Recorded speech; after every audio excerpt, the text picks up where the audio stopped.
नमस्ते दोस्त, स्वागत है आपका। आज की रात हम एक बेहद कोमल और सुकून देने वाली कहानी सुनने जा रहे हैं, जिसका नाम है मां का प्यार और बचपन का स्वाद। कहानी उस दौर की है जब मां चूल्हे पर बैठकर मिट्टी के धुएं में रोटियां सेंकती थीं और बच्चे गोल घेरे में बैठकर बेसब्री से उनकी थाली का इंतजार करते। वो इंतजार सिर्फ खाने का नहीं था, बल्कि उस प्यार का था जो हर निवाले में घुलकर हमारे बचपन को मीठा बना देता था।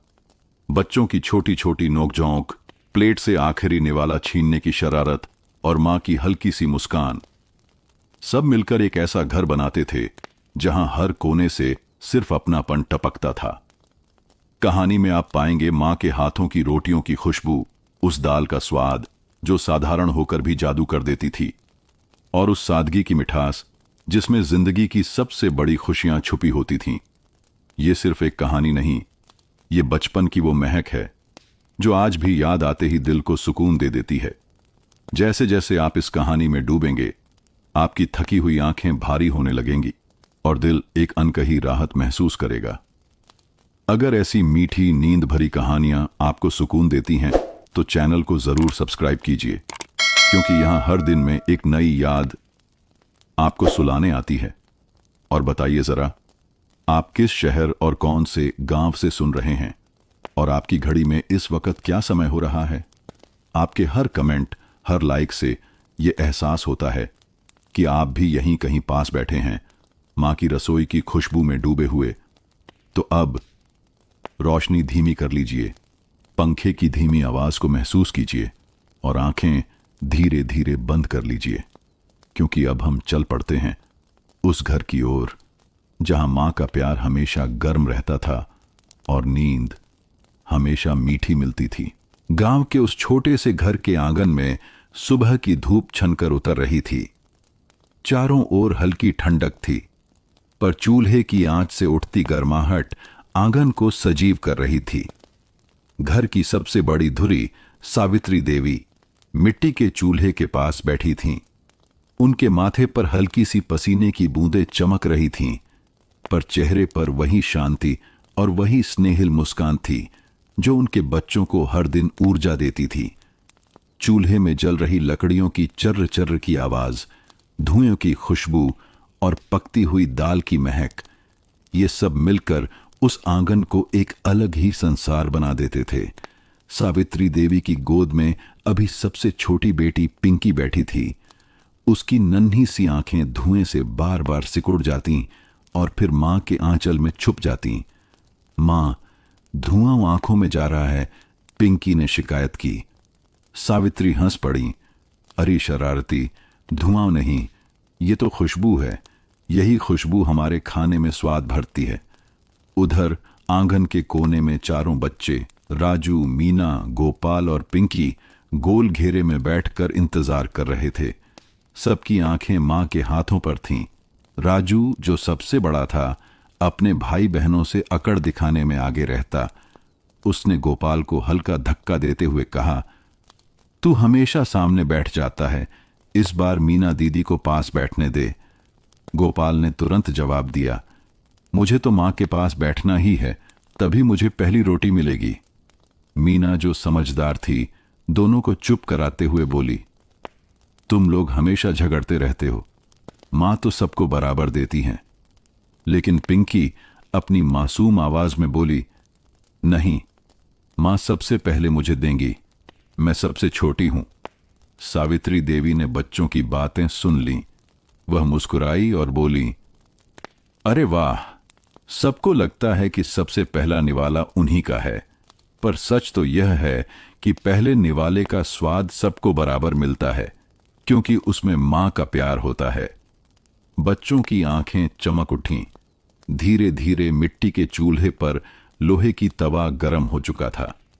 सावित्री देवी ने आटे की लोई बेलकर तवे पर डाली। तवे से उठती सौंधी सौंधी खुशबू बच्चों के दिलों को छू गई।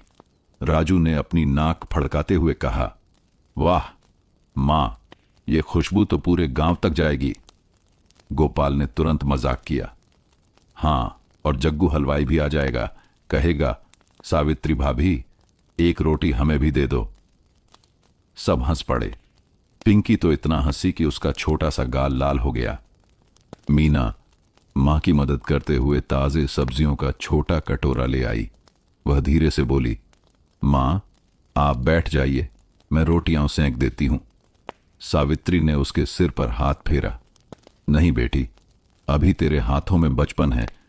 इस स्वाद का राज तो मां के हाथों की लकीरों में छुपा है। जब तू मां बनेगी तब अपने बच्चों को यह स्वाद चखाएगी। मीना ने गंभीरता से सिर झुका लिया।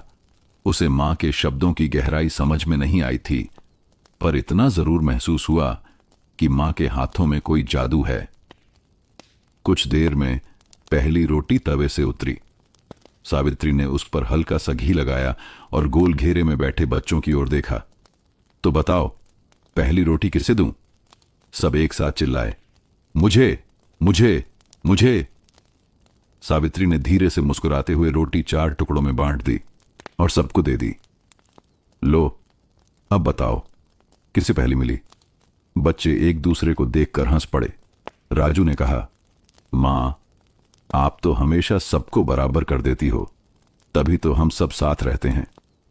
सावित्री ने उसे प्यार से गले लगा लिया। इसी बीच घर के दरवाजे पर दस्तक हुई। बाहर से श्याम काका की आवाज आई, अरे भाभी, सुबह सुबह क्या लजीज पकवान बन रहा है? खुशबू तो पूरे गली में फैल गई है। बच्चों ने हंसते हुए कहा, काका, आप भी आ जाइए, मां ने ढेर सारी रोटियां बनाई हैं। श्याम काका मुस्कुराते हुए आंगन में आ गए और बच्चों के बीच बैठ गए। अब आंगन सचमुच परिवार और मोहल्ले की महफिल बन गया। हंसी ठिठोली, दाल की खुशबू और मां के हाथों की रोटियां, ये सब मिलकर उस सुबह को अविस्मरणीय बना रहे थे। शाम का समय था। गांव में सूरज धीरे धीरे ढल रहा था और आंगन में हल्की हल्की हवा बह रही थी। खेतों से लौटकर रामलाल ने अपने पुराने लकड़ी के मोढ़े पर बैठते ही लंबी सांस ली। उनके कपड़े मिट्टी और पसीने से भरे थे, पर चेहरे पर संतोष की झलक थी। अरे सावित्री, आज तो खेत में बहुत मेहनत करनी पड़ी। देखना, इस बार गेहूं की फसल खूब लहराएगी, उन्होंने मुस्कुराते हुए कहा। सावित्री देवी, जो रसोई में चूल्हे की आंच संभाल रही थीं, बाहर झांककर बोलीं, भगवान करे आपका परिश्रम रंग लाए, तभी तो इन बच्चों का भविष्य और बेहतर होगा। बच्चे पहले ही आंगन में जमा हो गए थे। दिन भर खेलने के बाद अब वे मां से कहानियां सुनने का इंतजार कर रहे थे। राजू, मीना, गोपाल और पिंकी चारों एक गोल घेरे में बैठ गए। बीच में मिट्टी का दीपक रखा था, जिसकी लौ हवा में झिलमिला रही थी। राजू, जो हमेशा बड़ा होने का रोब दिखाता, बोला, मां, आज मैं कहानी चुनूंगा। गोपाल तुरंत उछल पड़ा, नहीं, कल तुमने चुनी थी, आज मेरी बारी है। मीना ने बीच में टोकते हुए कहा, तुम दोनों झगड़ना बंद करो। मां से जो भी कहानी सुननी है, मिलजुल कर सुनो। पिंकी सबसे मासूम ताली बजाते हुए बोली, हां मां, वही सुनाई जो सबको मजा आए। सावित्री देवी मुस्कुराई। उन्होंने अपने सिर की चुन्नी ठीक की और बच्चों की तरफ देखते हुए बोली, कहानियां तो बहुत हैं, लेकिन जो कहानी गोल घेरे में सुनाई जाती है, उसका स्वाद अलग होता है। जैसे हमारे खाने का स्वाद सब साथ मिलकर खाने से बढ़ जाता है। इतना कहते ही आंगन की हवा जैसे ठहर गई। बच्चों की आंखें मां के चेहरे पर टिक गईं। सावित्री ने धीमी आवाज में कहना शुरू किया, बहुत पुराने समय की बात है। एक गाय थी जिसका छोटा सा बछड़ा था।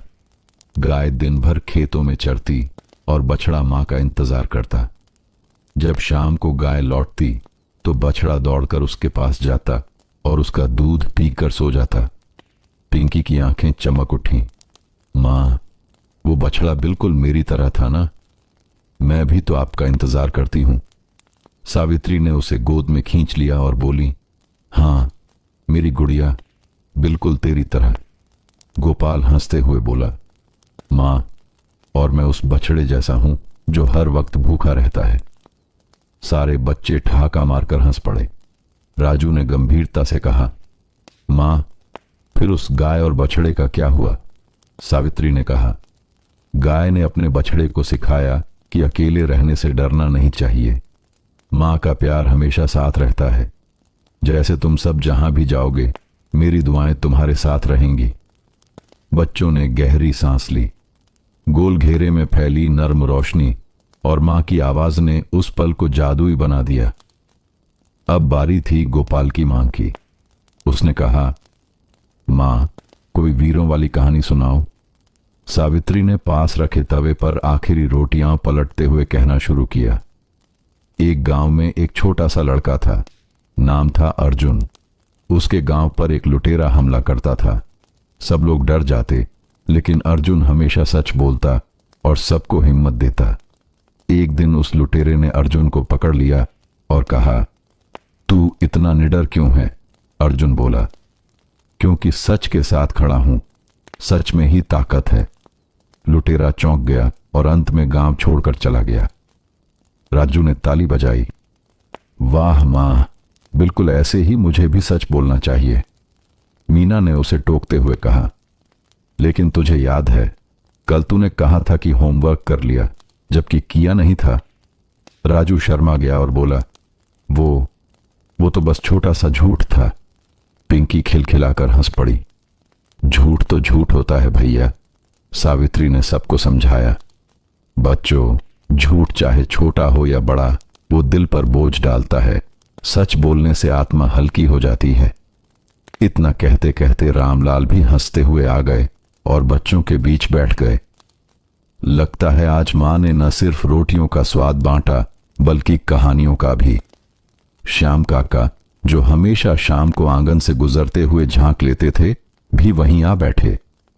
अरे भाभी, आप तो बच्चों को ऐसे कहानी सुनाती हैं जैसे हम छोटे छोटे बच्चे हों। बच्चे खिलखिलाकर हंस पड़े। गोपाल बोला, काका, आप भी गोल घेरे में बैठिए।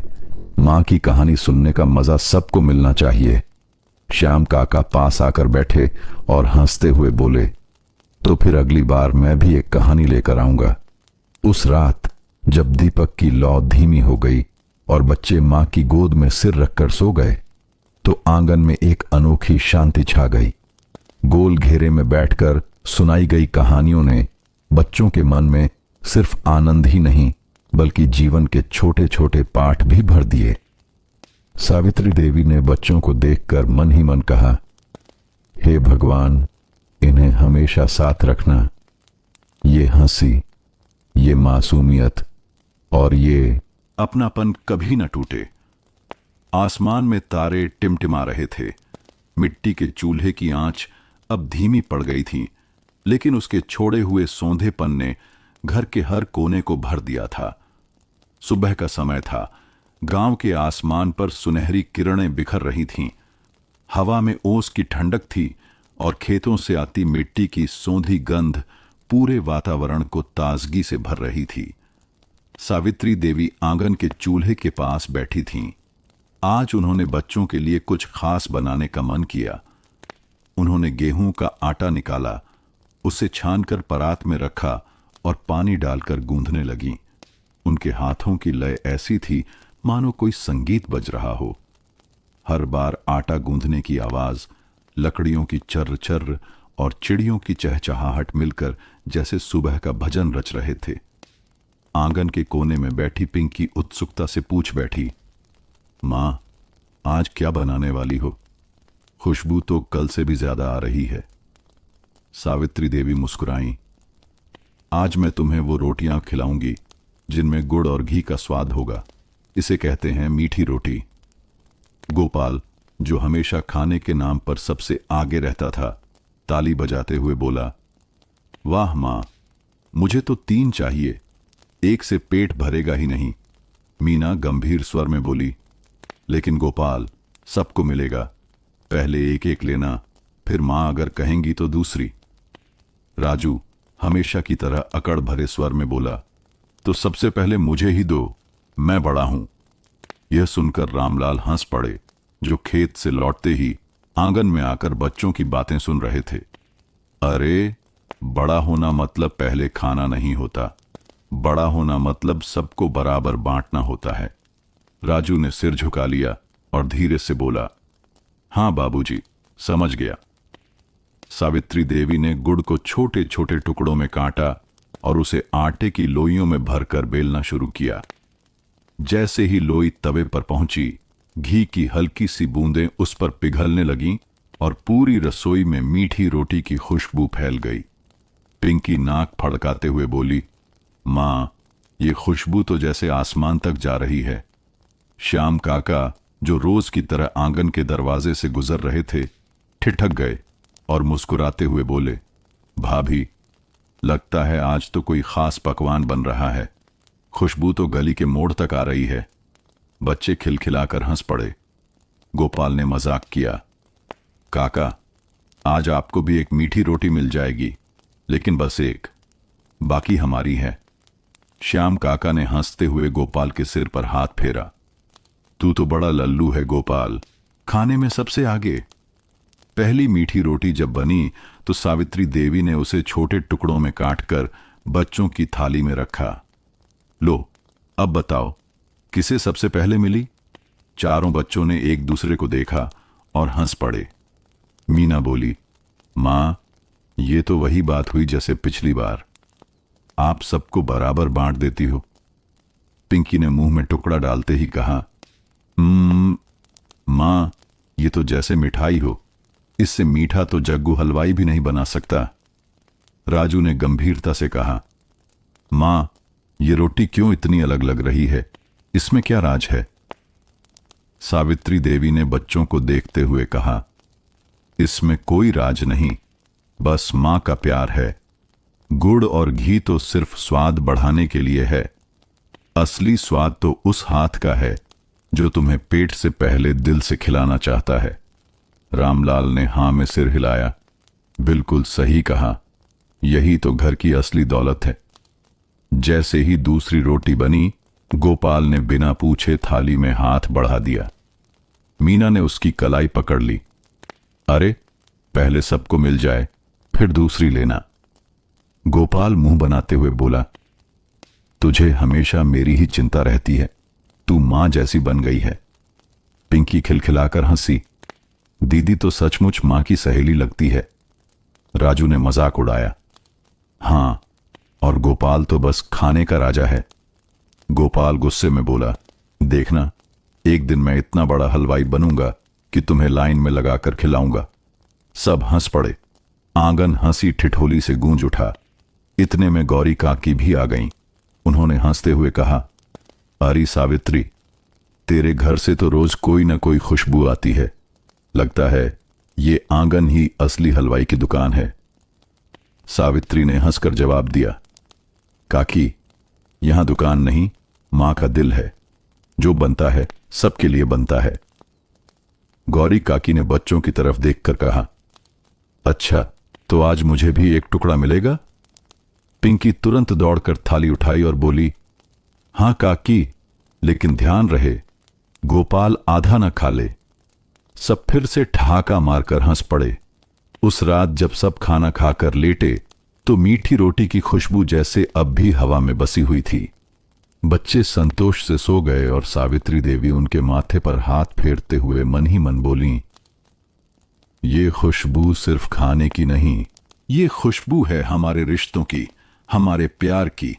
यही स्वाद तुम्हें हमेशा याद रहेगा। गांव का जीवन हमेशा से मेलजोल और अपनत्व से भरा रहा है। दिन ढलने के साथ ही जब खेतों से लोग लौटते और आंगन आंगन से चूल्हों का धुआं उठता तो पूरा मोहल्ला जैसे एक परिवार बन जाता। सावित्री देवी का घर तो जैसे उस पूरे गली की धड़कन था। उस दिन भी शाम को आंगन से उठती मीठी रोटी और दाल की खुशबू दूर दूर तक फैल गई थी। बच्चे राजू, मीना, गोपाल और पिंकी खेल खेल में दौड़ते भागते आंगन में पहुंच गए। तभी दरवाजे पर दस्तक हुई। श्याम काका मुस्कुराते हुए अंदर आए और बोले, अरे भाभी, आज तो गली में ऐसा लग रहा था जैसे कोई मेले में मिठाई बांट रहा हो। तुम्हारे चूल्हे का धुआं हमें खींच लाया। गोपाल हंसते हुए बोला, काका, आप रोज ही खुशबू के बहाने आ जाते हो। श्याम काका ने उसे गले लगाते हुए कहा, और तू रोज खाने के बहाने सबसे आगे रहता है। हम दोनों की जोड़ी तो कमाल की है। सब ठाका मारकर हंस पड़े। इसी बीच गौरी काकी भी आईं। उनके हाथ में ताजा तोड़ी हुई भिंडी थी। अरे सावित्री, आज खेत से ये भिंडी लाई हूं, कल तुझे दे दूंगी।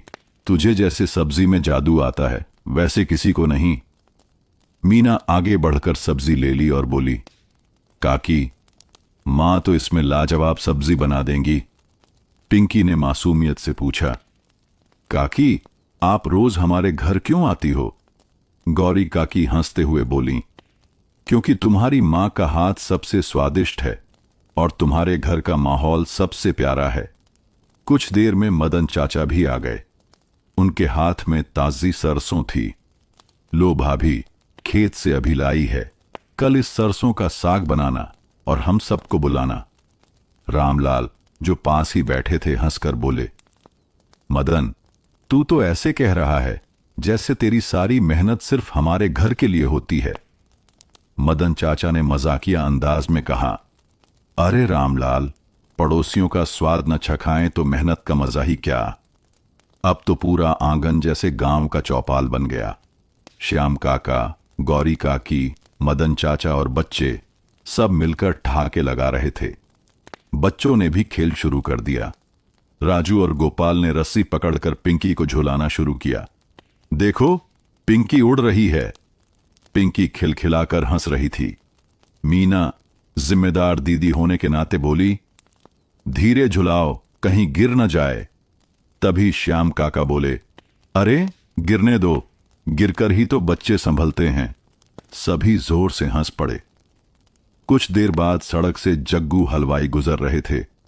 उन्होंने आंगन से आती महक महसूस की और रुककर बोले, अरे वाह सावित्री भाभी, तुम्हारे घर की खुशबू तो हमारी दुकान तक पहुंच जाती है। कहीं तुम्हारे बच्चे हमारी दुकान का धंधा बंद न कर दें। गोपाल तुरंत उछल पड़ा, जग्गू काका, आपकी दुकान का हलवा अच्छा है, लेकिन मां की मीठी रोटी से मुकाबला नहीं कर सकता। जग्गू हलवाई ने हंसते हुए कहा, अरे वाह, ये तो सच कहा। मां के हाथों में तो सचमुच कोई जादू होता है। सावित्री देवी ने सबके लिए रोटियां बनाई और दाल परोसी। आंगन में सबने साथ बैठकर खाना खाया। रामलाल बोले, देखो, यही तो गांव की असली दौलत है, साथ बैठकर खाने का मजा। गौरी काकी ने कहा, भाभी, तेरे घर आकर लगता है जैसे अपना ही घर हो। बच्चे भी सबके साथ हंसते खेलते खाते रहे। मीना ने सबको परोसते हुए कहा, मां, आज मुझे लगा मैं भी आपकी तरह थोड़ा सा कर सकती हूं। सावित्री देवी ने मुस्कुराते हुए कहा, हां बेटी, यही सीखना है। जो भी मिले उसे सब में बांटने का सुख ही असली स्वाद है। गांव की सुबह हमेशा चहचहाहट और हलचल से शुरू होती थी, लेकिन सावित्री देवी के घर में सुबह का मतलब बच्चों की शरारतों की शुरुआत होता था। राजू, मीना, गोपाल और पिंकी जैसे ही नींद से उठते, पूरा घर गूंज उठता, हंसी, दौड़ भाग और कभी कभी छोटे छोटे झगड़ों से। उस दिन सुबह सुबह राजू ने अपनी छोटी बहन पिंकी का खिलौना मिट्टी का घोड़ा छुपा दिया। पिंकी रोते हुए चिल्लाने लगी, मां, भैया ने मेरा घोड़ा ले लिया। सावित्री देवी, जो रसोई में चूल्हा सुलगा रही थीं, मुस्कुराईं। राजू, लौटा दो बहन का खिलौना। बड़े होने का मतलब दूसरों को रुलाना नहीं होता। राजू हंसते हुए बोला, अरे मां, मैं तो बस मजाक कर रहा था। उसने घोड़ा पिंकी को वापस दिया। गोपाल बीच में कूद पड़ा, मां, राजू भैया हमेशा पिंकी का ही मजाक उड़ाते हैं।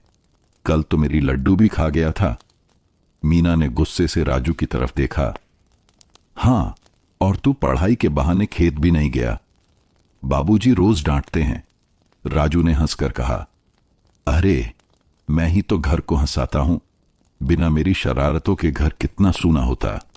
सब हंस पड़े, लेकिन पिंकी अब भी मुंह फुलाए बैठी थी। थोड़ी देर बाद बच्चे पानी भरने के लिए पास के कुएं पर गए। मीना ने बाल्टी डाली और बड़ी निपुणता से पानी निकाला। देखो, मैंने कितना साफ पानी निकाला है। गोपाल शरारत से बोला। तो क्या हुआ, मैं तो बाल्टी उल्टा डाल दूंगा। उसने बाल्टी झुकाई और छींटे सीधे पिंकी पर पड़ गए। पिंकी चीख पड़ी, अरे मेरे कपड़े गीले हो गए। राजू हंसते हुए बोला, अब तो तुझे फिर से नहाना पड़ेगा। मीना ने गोपाल की कान पकड़ ली। तू हर वक्त तंग करता है, पिंकी को परेशान मत किया कर। गोपाल शर्मा गया, लेकिन फिर मुस्कुराकर बोला, ठीक है, अब मैं पिंकी को अपनी मिठाई दूंगा। शाम को बच्चे खेतों की तरफ दौड़ पड़े। वहां पहले से ही रामू, राजू का दोस्त, और किरण, मीना की सहेली, खेल रहे थे। रामू ने राजू को देखते ही कहा, चलो आज फिर दौड़ लगाते हैं, देखना कौन सबसे तेज भागता है। राजू ने हिम्मत से कहा, ठीक है, मैं तैयार हूं। सब बच्चे खेत की मेड़ पर लाइन में खड़े हो गए। जैसे ही रामू ने 1 2 3 कहा, सब भागने लगे। गोपाल बीच में गिर पड़ा और कीचड़ से लथपथ हो गया। पिंकी उसे देख देख कर हंस रही थी। गोपाल भैया, अब तो तू आलू जैसा लग रहा है। गोपाल गुस्से में उठा, लेकिन खुद को देखकर हंसी नहीं रोक पाया। सच कह रही है पिंकी। सब बच्चे ठाका लगाकर हंस पड़े। शाम को जब सब आंगन लौटे तो रामलाल ने देखा कि बच्चे पूरे मिट्टी से सने हुए हैं। ये क्या हाल बना रखा है, लगता है खेत में काम करने नहीं, युद्ध लड़ने गए थे। राजू ने धीमे स्वर में कहा, बाबूजी, हम तो बस खेल रहे थे। रामलाल ने गंभीरता से कहा, खेलना अच्छा है, पर काम भी जरूरी है। तुम्हें धीरे धीरे जिम्मेदारी सीखनी होगी। बच्चे चुप हो गए। तभी सावित्री देवी बोली, अरे बच्चों को इतना मत डांटो, बचपन तो शरारतों से ही खिलता है। जब ये बड़े हो जाएंगे तो यही शरारतें याद आएंगी। रामलाल का गुस्सा पिघल गया। उन्होंने बच्चों को गोद में भरते हुए कहा, ठीक है, शरारतें करो, लेकिन मां बाप की बात भी सुनो। बच्चों ने एक स्वर में कहा, हां बाबूजी, हम वादा करते हैं। गांव की दोपहर थी। आसमान साफ और नीला। खेतों में हल्की हल्की हवा चल रही थी। पक्षियों की चहचहाहट और बैलों की घंटियों की टुनक सुनाई दे रही थी। लेकिन सावित्री देवी के घर के आंगन से आती खुशबू ने सबका ध्यान अपनी ओर खींच लिया। आज चूल्हे पर अरहर की दाल चढ़ी थी। मिट्टी के बर्तन में पकती दाल में जब घी का तड़का पड़ा तो उसकी सुगंध ने पूरे मोहल्ले को महका दिया। राजू हमेशा की तरह नाक फड़काते हुए बोला, मां, ये खुशबू तो जैसे सीधे दिल में उतर रही है। गोपाल ने आंखें मूंदकर गहरी सांस ली और बोला, अरे मां, लगता है स्वर्ग की हवा यही है। मुझे तो अभी खाना है। मीना ने टोका, तू हमेशा सबसे पहले खाने बैठ जाता है, थोड़ा सब्र कर। पिंकी हंसते हुए बोली, मां, मुझे तो लगता है दाल बोल रही है, आओ मुझे खा लो। सावित्री देवी मुस्कुराई और बोली, अरे दाल भी तुम्हें बुला रही है और तुम्हारा बचपन भी। इतनी देर में आंगन से गुजरते हुए श्याम काका ने भी नाक फड़काई। अरे भाभी, आज तो बड़ा कमाल हो गया, खुशबू तो गली के मोड़ से ही पकड़ ली थी। बच्चे खिलखिलाकर हंस पड़े। गोपाल बोला, काका जल्दी आओ, मां की दाल आज बिल्कुल राजा महाराजा वाली बनी है। तभी गौरी काकी भी आ गईं। उनके हाथ में ताजा तोड़े गए हरे धनिये की पत्तियां थीं। लो भाभी, इसमें डाल देना, खुशबू 4 गुना हो जाएगी। सावित्री ने मुस्कुराकर धनिया दाल में डाल दिया। सचमुच खुशबू और भी फैल गई। जब दाल पककर तैयार हुई तो सावित्री देवी ने सबको आंगन में बैठाकर थालियां परोसनी शुरू की। थाली में गर्मागर्म रोटियां, दाल और थोड़ा सा नमक मिर्च का अचार रखा गया। रामलाल खेत से लौटे थे। थाली देखते ही बोले, वाह सावित्री, आज तो दाल में घर का सारा प्यार उतर आया है। राजू ने पहला निवाला मुंह में डालते ही कहा, मां, ये दाल तो किताबों में लिखी जानी चाहिए। मीना मुस्कुराकर बोली, किताबों में लिखने से क्या होगा, इसका असली स्वाद तो मां के हाथ से ही मिलेगा। पिंकी थाली पर झुकी हुई बोली, मां, ये दाल तो ऐसे लग रही है जैसे कहानी सुन रही हूं। जैसे ही गोपाल ने तीसरी रोटी उठाई, मीना ने उसका हाथ पकड़ लिया। अरे, पहले सबको खाने दो, गोपाल मुंह बनाते हुए बोला। दीदी, मुझे तो दाल के साथ 5 रोटियां चाहिए, राजू ने हंसते हुए कहा। तू तो एक दिन पूरा गांव खा जाएगा, पिंकी हंसते हंसते बोली। गोपाल भैया, तू तो रोटी राजा है। सब ठहाके लगाने लगे। दाल की खुशबू सिर्फ घर तक ही नहीं रुकी। थोड़ी देर में मदन चाचा और जग्गू हलवाई भी आ गए। मदन चाचा बोले, भाभी, आज तो बिना बुलाए ही हम आ गए, ये दाल हमें रोक नहीं पाई। जग्गू हलवाई हंसकर बोला, सच कहूं सावित्री भाभी, अगर आप मेरी दुकान पर यह दाल बनाना शुरू कर दो तो मिठाइयों से भी ज्यादा बिकेगी। सब हंस पड़े। सबने मिलकर खाना खाया। थाली खाली होने पर बच्चों ने राहत की सांस ली।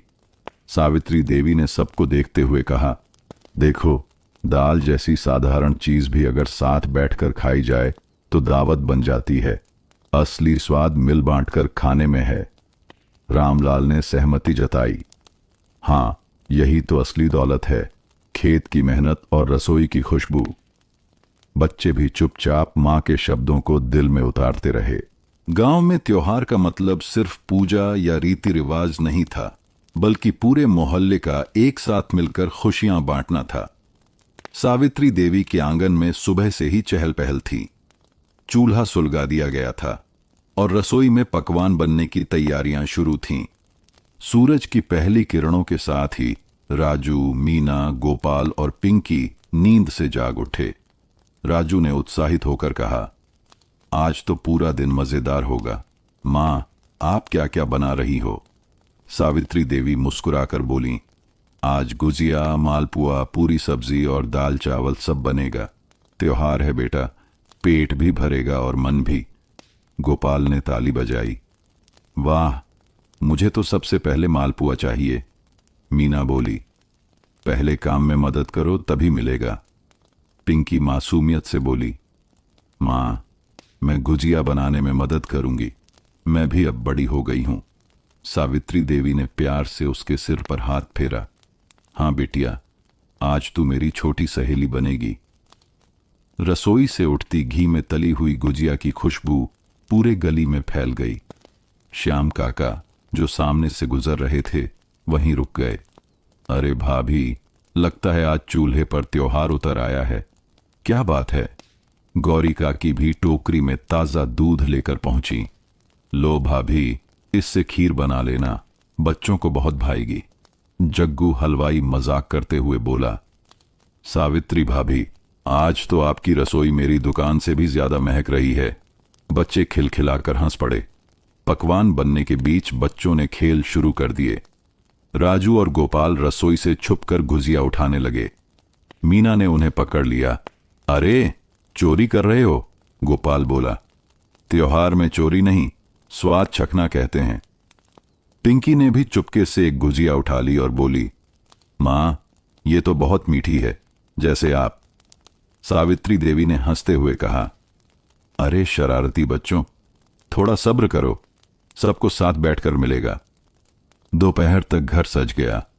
आंगन में रंगोली बनी, तुलसी चौरा पर दीपक जला और पूजा की थाली सजी।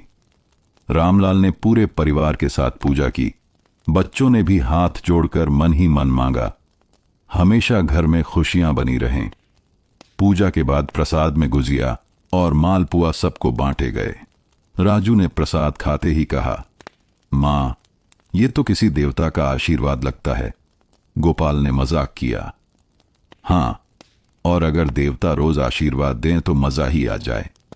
सब जोर से हंस पड़े। शाम को पूरा मोहल्ला सावित्री देवी के आंगन में जमा हो गया। मदन चाचा, श्याम काका, गौरी काकी, जग्गू हलवाई, सब अपने अपने पकवान लेकर आए। किसी ने खिचड़ी बनाई थी, किसी ने मिठाई तो किसी ने पकौड़े। रामलाल ने सबको बैठाकर कहा, त्योहार का असली आनंद तो यही है, सब मिलकर खाएं, हंसें और बांटें।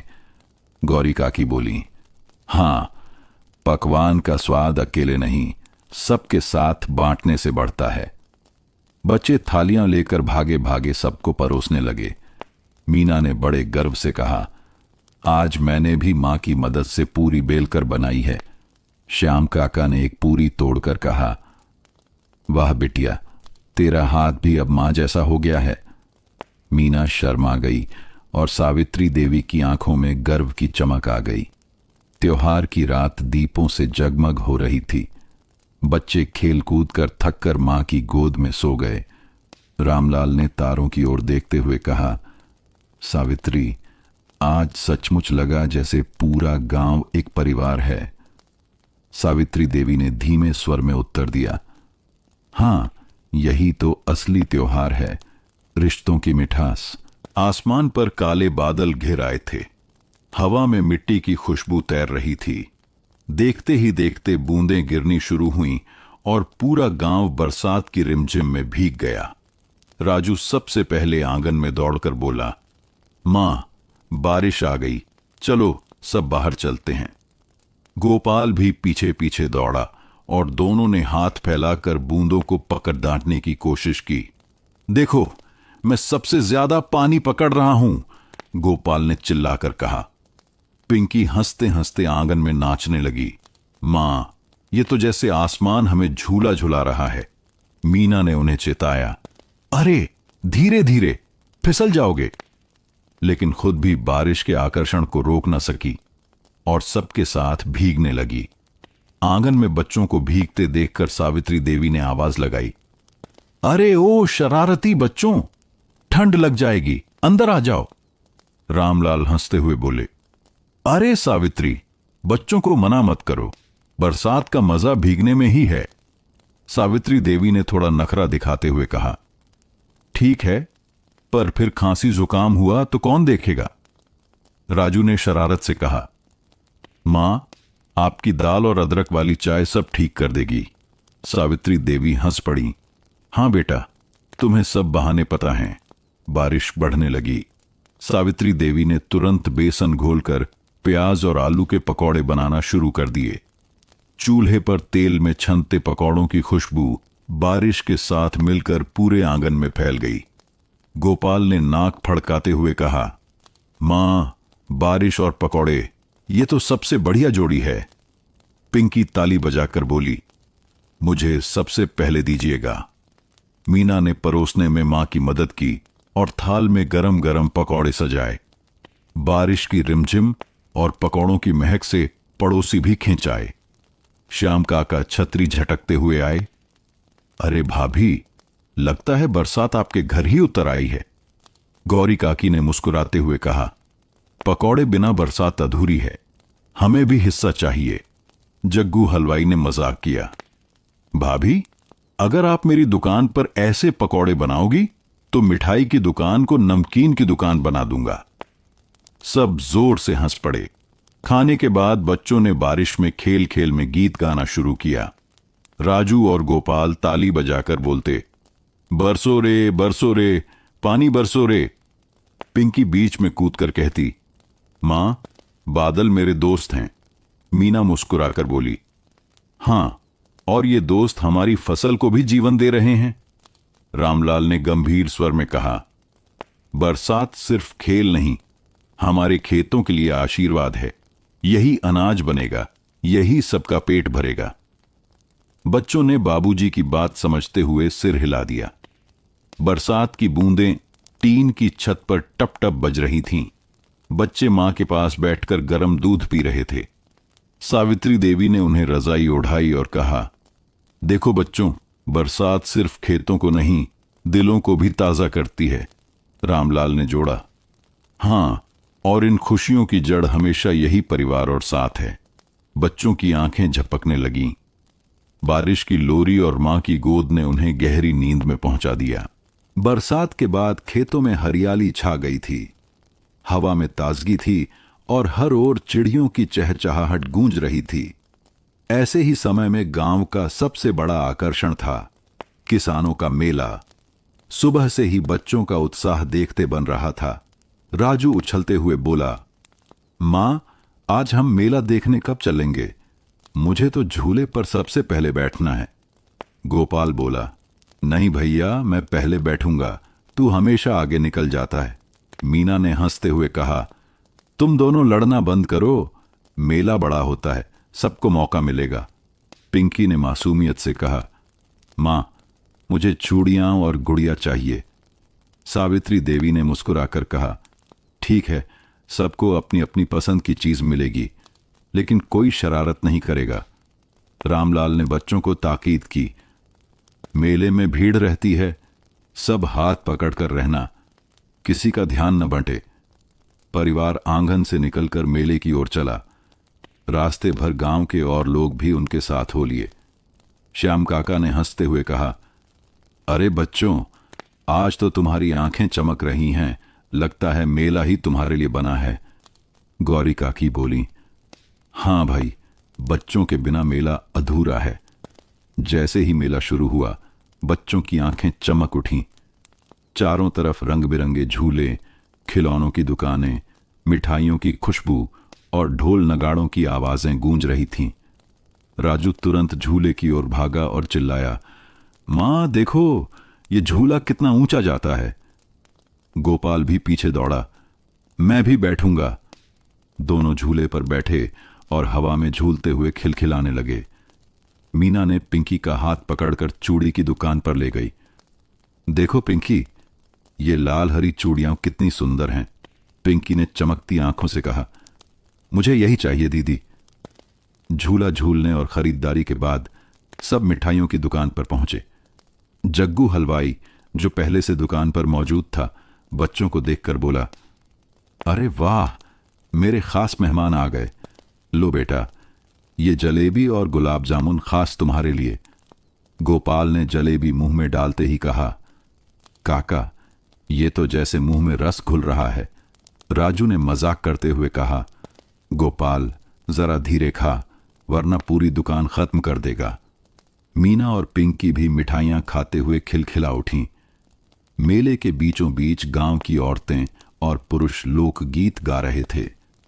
ढोलक और मंजीरे की ताल पर नाचते लोगों को देखकर बच्चे मंत्रमुग्ध हो गए। रामलाल ने बच्चों से कहा, देखो बेटा, यही हमारी परंपरा है, यही गाना बजाना हमारे जीवन का हिस्सा है। सावित्री देवी ने जोड़ा, ये गीत सिर्फ मनोरंजन नहीं, हमारे खेत, मौसम और मेहनत की कहानी कहते हैं। बच्चे ध्यान से सुनते रहे और पिंकी ने तो ताल के साथ ताली भी बजाई। जब सूरज ढलने लगा तो मेला दीपों और लालटेन की रोशनी से जगमगा उठा। बच्चे खिलौनों से लदे फदे लौट रहे थे। राजू के हाथ में लकड़ी की तलवार, गोपाल के पास बांसुरी, मीना के पास रंगीन दुपट्टा और पिंकी के पास गुड़िया और चूड़ियां। घर लौटते समय राजू ने कहा, मां, ये मेला तो मेरी जिंदगी का सबसे अच्छा दिन है। गोपाल ने जोड़ा, हां, काश रोज मेला लगता। मीना मुस्कुराई, अगर रोज मेला लगेगा तो उसकी खासियत ही खो जाएगी। पिंकी धीरे से बोली, मां, ये गुड़िया मुझे हमेशा आपके हाथों की तरह प्यारी लगेगी। सावित्री देवी ने पिंकी को सीने से लगा लिया। गांव का दिन काम और शोरगुल से भरा होता था, लेकिन रातें अपनी सुकून भरी खामोशी और कहानियों से रंगीन हो जाती थीं। उस दिन मेला देखकर लौटे राजू, मीना, गोपाल और पिंकी खिलौनों के साथ खेलते खेलते थक गए थे। आंगन में चूल्हे पर आंच धीमी धीमी जल रही थी। ऊपर आसमान में तारे टिमटिमा रहे थे। पूरा परिवार साथ बैठा था। उसी समय रामलाल की मां दादी जी भी आंगन में आईं। उनके हाथ में एक लालटेन थी और चेहरे पर मुस्कान।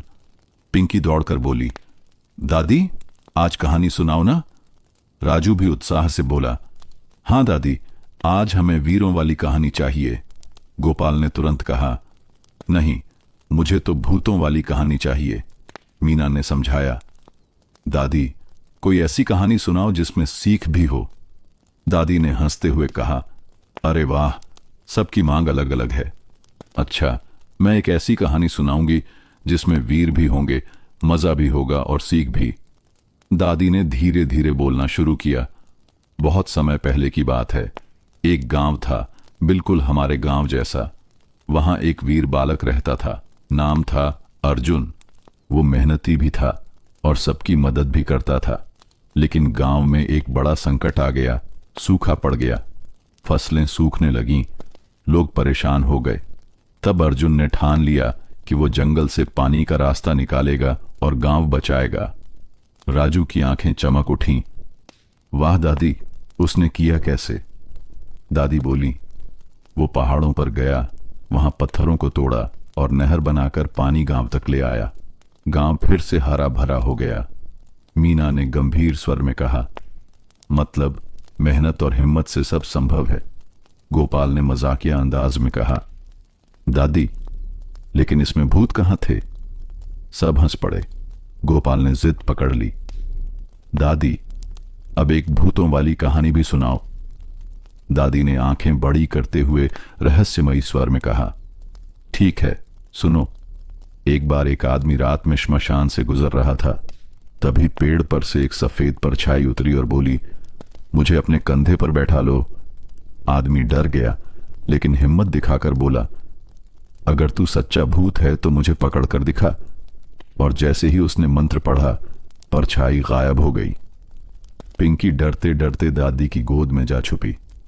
दादी मुझे तो सचमुच डर लग रहा है।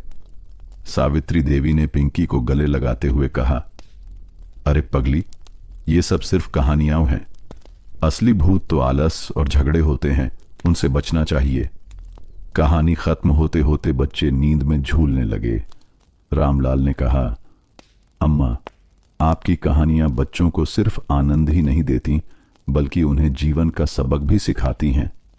दादी मुस्कुराईं, हाँ बेटा, कहानियां ही तो बच्चों की कल्पना को पंख देती हैं। सावित्री देवी ने बच्चों को रजाई ओढ़ाई और धीमे स्वर में कहा, देखो बच्चों, कहानियां हमें सिखाती हैं कि मेहनत, साहस और प्यार ही असली ताकत है। बच्चे उनींदी आवाज में बोले, हाँ मां, और फिर एक एक कर सब मां की गोद में सो गए। बरसात के बाद खेतों में लहलहाती फसलें देखकर गांव का मन खिल उठा था। धूप सुनहरी हो चली थी और हवा में पकी फसलों की मीठी सुगंध घुली थी। हर तरफ गेहूं की बालियां झूम रही थीं। रामलाल ने बच्चों को आवाज दी, चलो बेटा, आज खेत की फसल काटनी है। मेहनत का असली मजा तभी है जब सब मिलकर काम करें। राजू उत्साहित होकर बोला, हां बाबूजी, आज मैं दरांती से बालियां काटूंगा। मीना ने हाथ जोड़कर कहा, मुझे भी काम करने दीजिए, मैं गट्ठर बांधूंगी। गोपाल मुंह बनाते हुए बोला, मुझे तो मजा तब आएगा जब हम खेत में खेलेंगे। पिंकी खिलखिलाकर बोली, मैं तो सिर्फ बालियों में लुका छिपी खेलूंगी।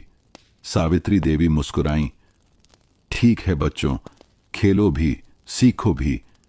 खेत की मेहनत तुम्हें जिंदगी का असली स्वाद सिखाएगी। खेत पहुंचे तो सुनहरी फसल लहराते समंदर जैसी दिख रही थी। रामलाल ने दरांती उठाई और कहा, देखो बच्चों, ऐसे काटते हैं। उन्होंने कुशलता से गेहूं की बालियां काटी। राजू ने भी दरांती पकड़ी और थोड़ी कोशिश में सफल हो गया। वाह बाबूजी, मैंने भी कर लिया। मीना ने गेहूं की बालियां बांधकर गट्ठर बनाया। देखो मां, ये मेरा पहला गट्ठर है। सावित्री देवी ने गर्व से कहा, शाबाश बिटिया, यही सीख जरूरी है। गोपाल शरारत से बोला, मैं भी मदद कर रहा हूं। और अचानक गेहूं की बाली से पिंकी को गुदगुदाने लगा। पिंकी खिलखिलाकर हंस पड़ी, भैया काम करो या फिर मुझे और हंसाओ। सब जोर से हंसने लगे। कुछ देर बाद श्याम काका और गौरी काकी भी खेत में आ पहुंचे। श्याम काका बोले, अरे रामलाल, लगता है आज पूरा परिवार खेत पर उतर आया है। गौरी काकी ने बच्चों को देखते हुए कहा, बहुत अच्छा है, छोटी उम्र से ही मेहनत की कीमत सीख रहे हैं। मदन चाचा भी पास आए और बोले, चलो भाई, आज तो हम सब मिलकर काम जल्दी निपटा देंगे। मेहनत में मजा तब आता है जब साथ हो। दोपहर हुई तो सावित्री देवी ने खेत में ही पराठे और दही बांटा। राजू भूख से बोला, मां, ये खेत में खाया हुआ खाना सबसे स्वादिष्ट है। गोपाल ने मुंह भरते हुए कहा, हां, भूख और भी बढ़ जाती है। मीना ने पिंकी को दही खिलाते हुए कहा, देखो, मेहनत के बाद ही खाना कितना मीठा लगता है। शाम तक खेत के बड़े हिस्से की फसल कट चुकी थी। ढेर लगते गेहूं को देखकर बच्चों की आंखें चमक उठीं। रामलाल ने भावुक होकर कहा, यही है हमारी मेहनत का असली फल। इसी से घर का चूल्हा जलेगा, इसी से सबका पेट भरेगा। सावित्री देवी ने जोड़ा, और इसी में हमारी खुशियों की जड़ छुपी है। बच्चों ने हाथ जोड़कर फसल को प्रणाम किया। पिंकी बोली, मां, ये फसल तो जैसे हमारी मां है जो हमें खाना देती है। सावित्री देवी ने प्यार से कहा, हां बेटा, धरती मां हमें सब देती है, हमें भी इसका आदर करना चाहिए। थके हुए लेकिन खुश सब घर लौटे। राजू बोला, आज पहली बार मुझे मेहनत का असली मजा आया। गोपाल ने कहा, हां, और अब मुझे पता चला कि खेत का हर दाना कितना कीमती होता है। मीना बोली, ये फसल हमें सिखाती है कि धैर्य और मेहनत से ही फल मिलता है। सावित्री देवी ने बच्चों को गले लगाते हुए कहा, यही है असली सीख। मेहनत, एकता और प्यार से ही जीवन चलता है। खेत की फसल कटकर घर में आने के बाद पूरे गांव में एक अलग ही उत्साह था। सुनहरी बालियों से भरे गोदाम और अनाज की महक ने हर घर को खुशियों से भर दिया था। इस खुशी को और बढ़ाने के लिए गांव में हर साल की तरह इस बार भी फसल का त्योहार मनाने की तैयारी शुरू हो गई। सुबह से ही मीना और सावित्री देवी घर की सफाई और सजावट में लग गईं। मीना ने रंगोली बनाते हुए कहा, मां, देखो मैंने कितने सुंदर फूलों से रंगोली बनाई है। पिंकी ने अपनी छोटी उंगलियों से मिट्टी का दीपक सजाते हुए कहा, दीदी, ये वाला दीपक सबसे सुंदर है, इसे आंगन के बीचों बीच रखना। सावित्री देवी ने मुस्कुराते हुए कहा, मेरी बेटियां तो सच में घर को मंदिर बना देती हैं। इधर राजू और गोपाल बांस और पत्तों से तोरण बना रहे थे। गोपाल बोला, भैया, अगर ये ठीक से नहीं बांधा तो सब गिर जाएगा। राजू ने धैर्य से कहा, चुप रहो और मेरी मदद करो, वरना सच में सब बिगड़ जाएगा। दोनों भाई झगड़ते झगड़ते भी मिलकर काम पूरा कर गए। संध्या होते होते गांव का हर घर दीपों से जगमगाने लगा। श्याम काका ढोल लेकर चौपाल में आ पहुंचे। आज की रात तो पूरी रौनकदार होगी। गौरी काकी ने ढेर सारे पकवान बनाकर सबको बांटने के लिए रखा। त्योहार की खुशी तभी पूरी होती है जब सब मिलकर खाएं। मदन चाचा और बिंदु चाची ने चौपाल को सजाने में मदद की। पूरा गांव मानो रोशनी और गीतों से भर गया। जैसे ही रात ढली, आंगन में दीप जल उठे।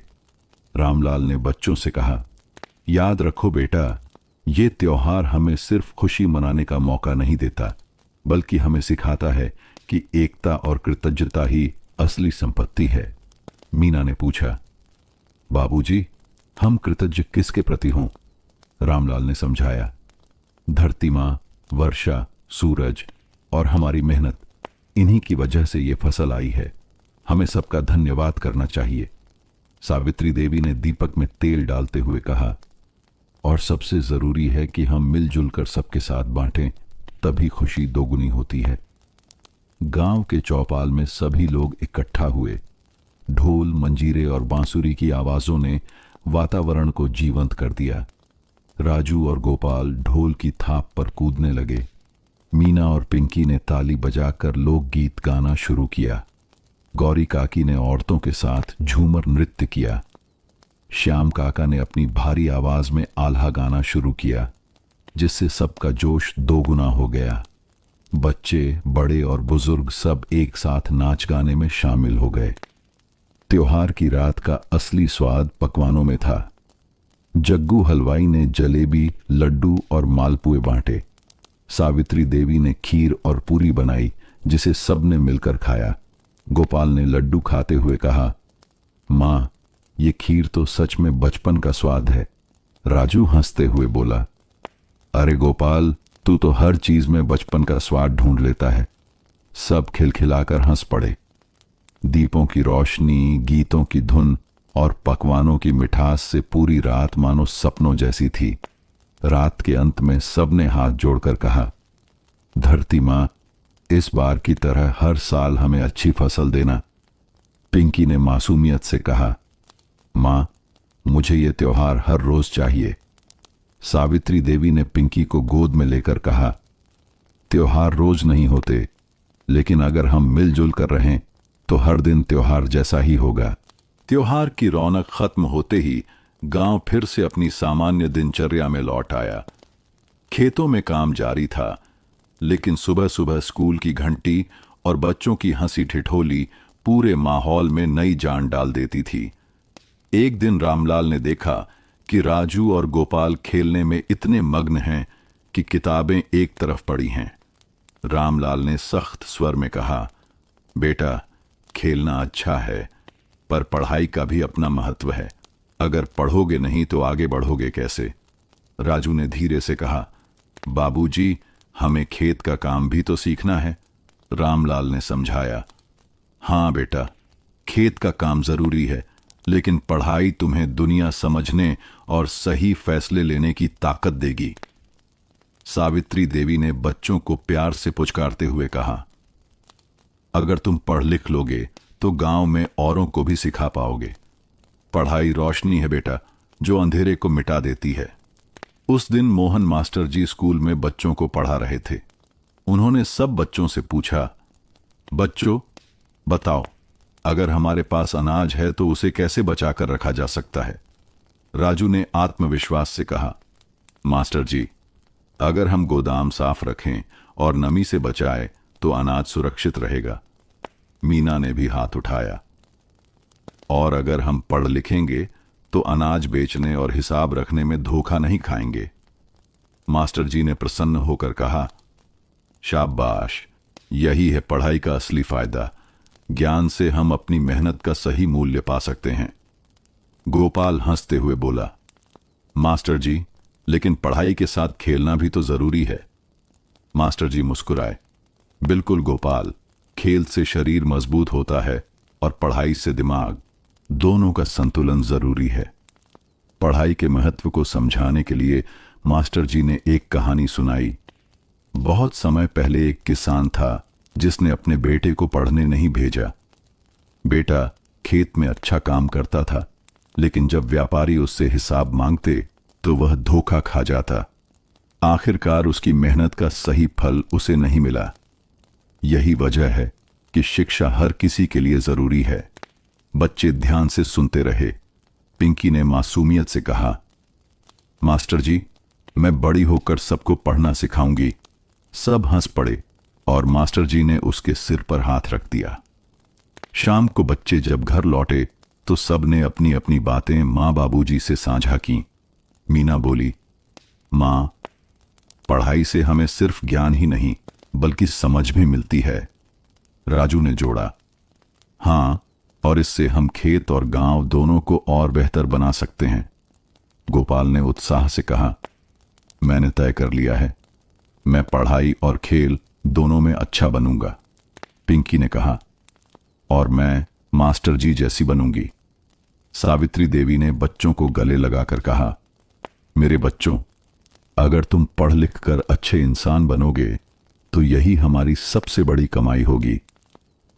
रामलाल ने भावुक होकर कहा, मेहनत के साथ अगर शिक्षा मिल जाए तो जिंदगी संवर जाती है। यही है पढ़ाई की असली अहमियत। सावन का महीना शुरू होते ही गांव की फिजा बदल गई थी। आसमान में काले बादल छा गए थे और ठंडी ठंडी हवा बह रही थी। खेतों में पानी भरने लगा था और हरियाली चारों ओर बिछ गई थी।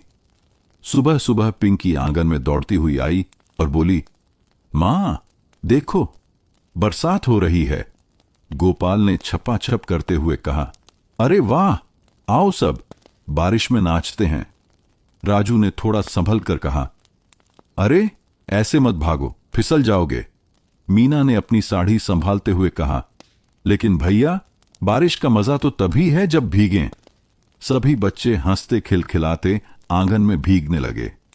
सावित्री देवी रसोई से बाहर आईं और बच्चों को भीगते देख बोलीं, अरे राम राम, तुम सब भीग जाओगे तो बुखार हो जाएगा।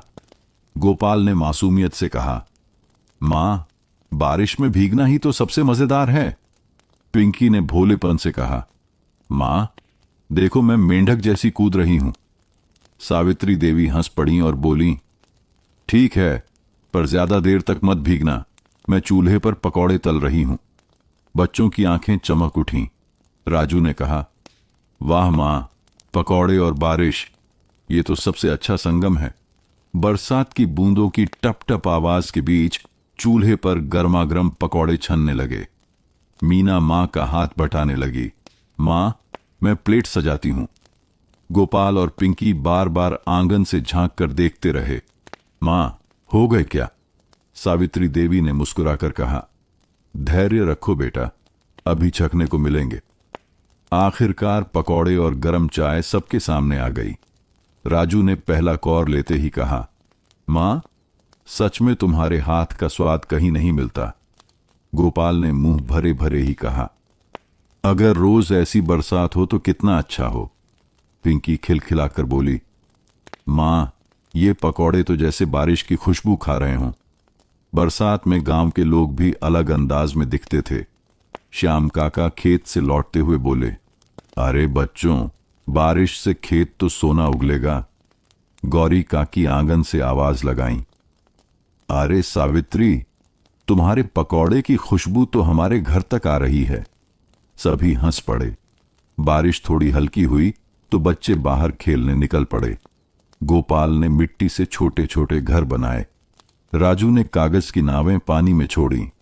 मीना ने नावों को संभालने में मदद की और पिंकी अपनी गुड़िया को भी नाव में बैठाने लगी। देखो, मेरी गुड़िया भी नाव में जा रही है, पिंकी हंसते हंसते बोली। शाम होते होते सब घर लौटे।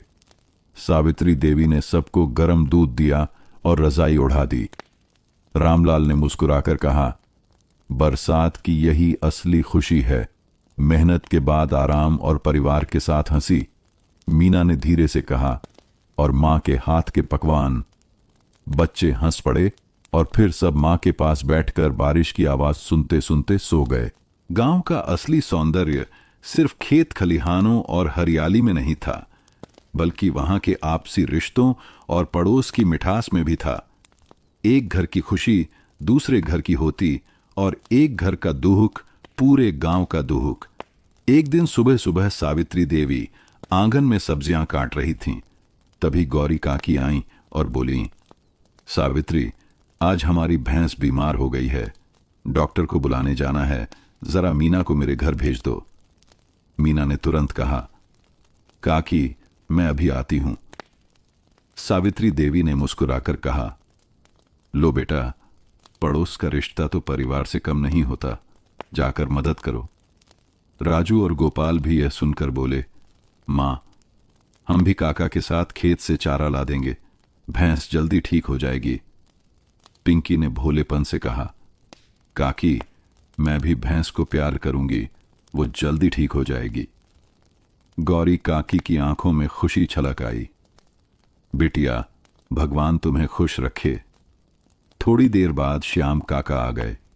उन्होंने हाथ में औषधियों की थैली उठाई और कहा, अरे भाई, चिंता मत करो, भैंस जल्दी ही ठीक हो जाएगी, ये जड़ी बूटियां बहुत असरदार हैं। रामलाल ने भी साथ दिया, काका, जब तक भैंस ठीक नहीं होती, हमारा चारा और पानी आप ले जाइए। श्याम काका भावुक हो उठे। रामलाल, यही तो पड़ोस का असली धर्म है, सुख दुख में साथ देना। उधर बिंदु चाची बच्चों को देखकर बोली, अरे वाह, तुम लोग तो जैसे छोटे छोटे डॉक्टर बन गए हो, भैंस अब हंसते हंसते ही ठीक हो जाएगी। सब हंस पड़े। शाम तक भैंस कुछ ठीक हो गई। गौरी काकी मिठाई लेकर सावित्री देवी के घर आईं और बोली, ये मिठाई हमारी तरफ से, तुम सबने जो मदद की उसके लिए। सावित्री देवी ने हाथ जोड़कर कहा, अरे काकी, ये तो हमारा फर्ज था, पड़ोस का रिश्ता ही तो असली ताकत है। उस रात राजू ने कहा, मां, आज मुझे समझ आया कि पड़ोसी भी परिवार की तरह होते हैं। गोपाल ने जोड़ा, हां, अगर सब एक दूसरे की मदद करें तो कोई मुश्किल बड़ी नहीं लगती। मीना ने कहा, और रिश्ते तभी गहरे होते हैं जब हम उन्हें निभाते हैं। पिंकी ने मासूमियत से कहा, मां, काकी तो मुझे दादी जैसी लगती हैं। सावित्री देवी ने बच्चों को गले लगाते हुए कहा, हाँ बेटा, पड़ोस का रिश्ता खून के रिश्ते से भी बढ़कर होता है। गांव का जीवन सरल था, लेकिन उसमें रंग भरता था हर हफ्ते लगने वाला गांव का हाट। खेतों की मेहनत, घर की जरूरतें और बच्चों की चहक सब हाट की चहल पहल में मिल जाते थे। रविवार की सुबह सावित्री देवी ने आंगन में झाड़ू लगाते हुए कहा, आज हाट का दिन है, सब जल्दी जल्दी तैयार हो जाओ। पिंकी उछलते हुए बोली, मां, मुझे तो गुड़िया लेनी है। गोपाल ने हंसकर कहा, और मुझे बांसुरी चाहिए। मीना बोली, मां, मुझे रंगीन चुनरी देखनी है। राजू ने थोड़ा गंभीर होकर कहा, मां, मुझे किताब और कॉपी चाहिए। मास्टर जी ने नया पाठ पढ़ाना शुरू किया है। रामलाल ने बच्चों को देखते हुए कहा, वाह, सबकी अपनी अपनी मांगें हैं। ठीक है, लेकिन याद रहे, पहले जरूरत की चीजें, फिर शौक। पूरा परिवार खेतों से गुजरते हुए हाट की ओर चला। रास्ते में श्याम काका और गौरी काकी भी साथ हो लिए। श्याम काका ने मजाक किया, अरे बच्चों, हाट में इतना घूमोगे कि पैर दुख जाएंगे। गोपाल ने चुलबुले अंदाज में कहा, काका, पैर दुख जाएंगे लेकिन दिल खुश हो जाएगा। सब हंस पड़े। हाट पहुंचते ही बच्चों की आंखें चमक उठीं। चारों तरफ रंग बिरंगी दुकानें, सब्जियां, अनाज, खिलौने, कपड़े, मिठाइयां और लोहे लकड़ी का सामान। पिंकी खिलौनों की दुकान देखकर बोली, मां, देखो कितनी सुंदर गुड़ियाएं हैं। मीना ने चुनरी छूकर कहा, मां, ये लाल चुनरी कितनी सुंदर है। राजू किताबों की दुकान में चला गया और वहां से कॉपी और पेंसिल चुनी। मां, अब मैं अच्छे से पढ़ाई करूंगा। गोपाल बांसुरी वाले के पास जाकर बोला, भैया, मुझे वो सबसे ज्यादा बजने वाली बांसुरी दो। हाट में सबसे बड़ी भीड़ मिठाई की दुकानों पर थी। जग्गू हलवाई अपने ठेले पर जलेबी और समोसे बेच रहा था। बच्चों को देखते ही बोला, अरे मेरे प्यारे मेहमान आ गए, लो बेटा, ये जलेबी गरम गरम। गोपाल ने जैसे ही जलेबी खाई बोला, काका, ये तो मुंह में रस घुल गया। राजू हंसते हुए बोला, तू तो जलेबी खाकर ही पूरा दिन निकाल देगा। मीना और पिंकी भी खा खा कर खिलखिला उठी। भीड़ में अचानक मदन चाचा और बिंदु चाची मिल गए। मदन चाचा ने कहा, रामलाल भाई, लगता है बच्चों ने आधा हाट खरीद लिया। बिंदु चाची ने पिंकी के हाथ की गुड़िया देखकर कहा, अरे वाह, ये तो बहुत सुंदर है। पिंकी मुस्कुराई, हाँ चाची, ये मेरी सबसे अच्छी सहेली बनेगी। शाम ढलते ढलते सब घर लौटने लगे। राजू किताब संभालते हुए बोला, आज मुझे पढ़ाई का नया जोश मिला। मीना ने चुनरी लहराते हुए कहा, मां, ये चुनरी मुझे हमेशा इस हाट की याद दिलाएगी। गोपाल बांसुरी बजाते हुए बोला, अब मैं गांव का सबसे अच्छा बांसुरी वाला बनूंगा। पिंकी अपनी गुड़िया से बातें करने लगी, अब मेरे पास भी खेल की सहेली है। सावित्री देवी और रामलाल एक दूसरे को देखकर मुस्कुराए। रामलाल ने कहा, यही है हाट का असली सुख, जरूरतें पूरी करना और बच्चों के चेहरों पर मुस्कान देखना। गांव के हर घर की पहचान उसकी रसोई से होती थी और पूरे मोहल्ले में अगर किसी रसोई की खुशबू सबसे अलग और खास मानी जाती थी तो वो थी सावित्री देवी की रसोई। सुबह सूरज की हल्की किरणें जैसे ही आंगन में फैलीं, सावित्री देवी ने चूल्हा जलाया।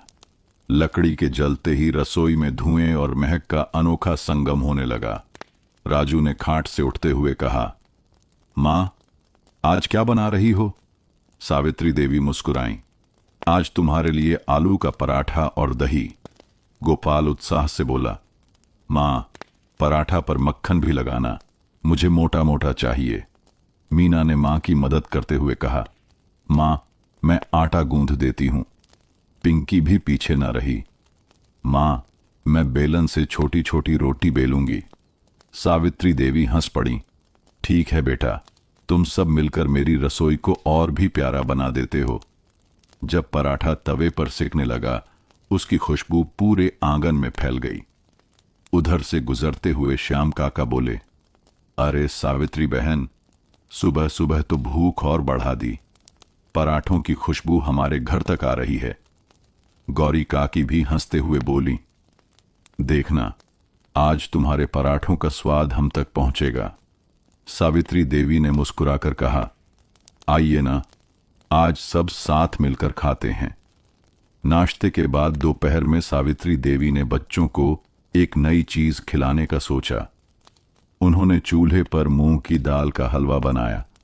राजू ने छकते ही कहा, मां, ये तो स्वर्ग का स्वाद है।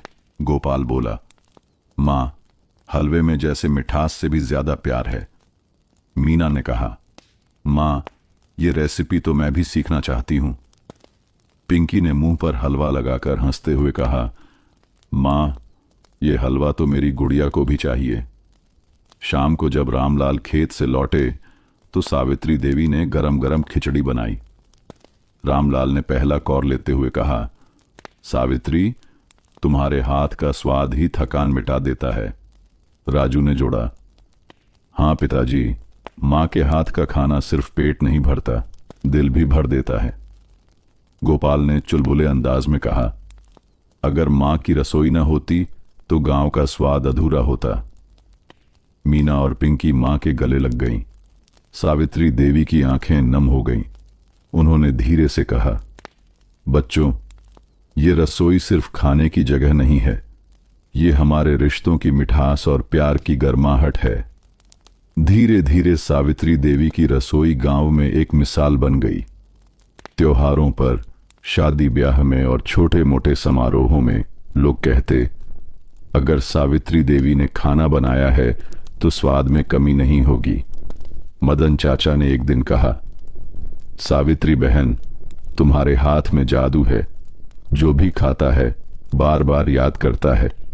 बिंदु चाची बोली, हां, ये तो मां के प्यार का स्वाद है जो हर कौर में मिलता है। गांव में त्योहार का मतलब सिर्फ पूजा या रस्में नहीं था, बल्कि पूरे मोहल्ले और पड़ोस का मिलकर खुशियां बांटना था।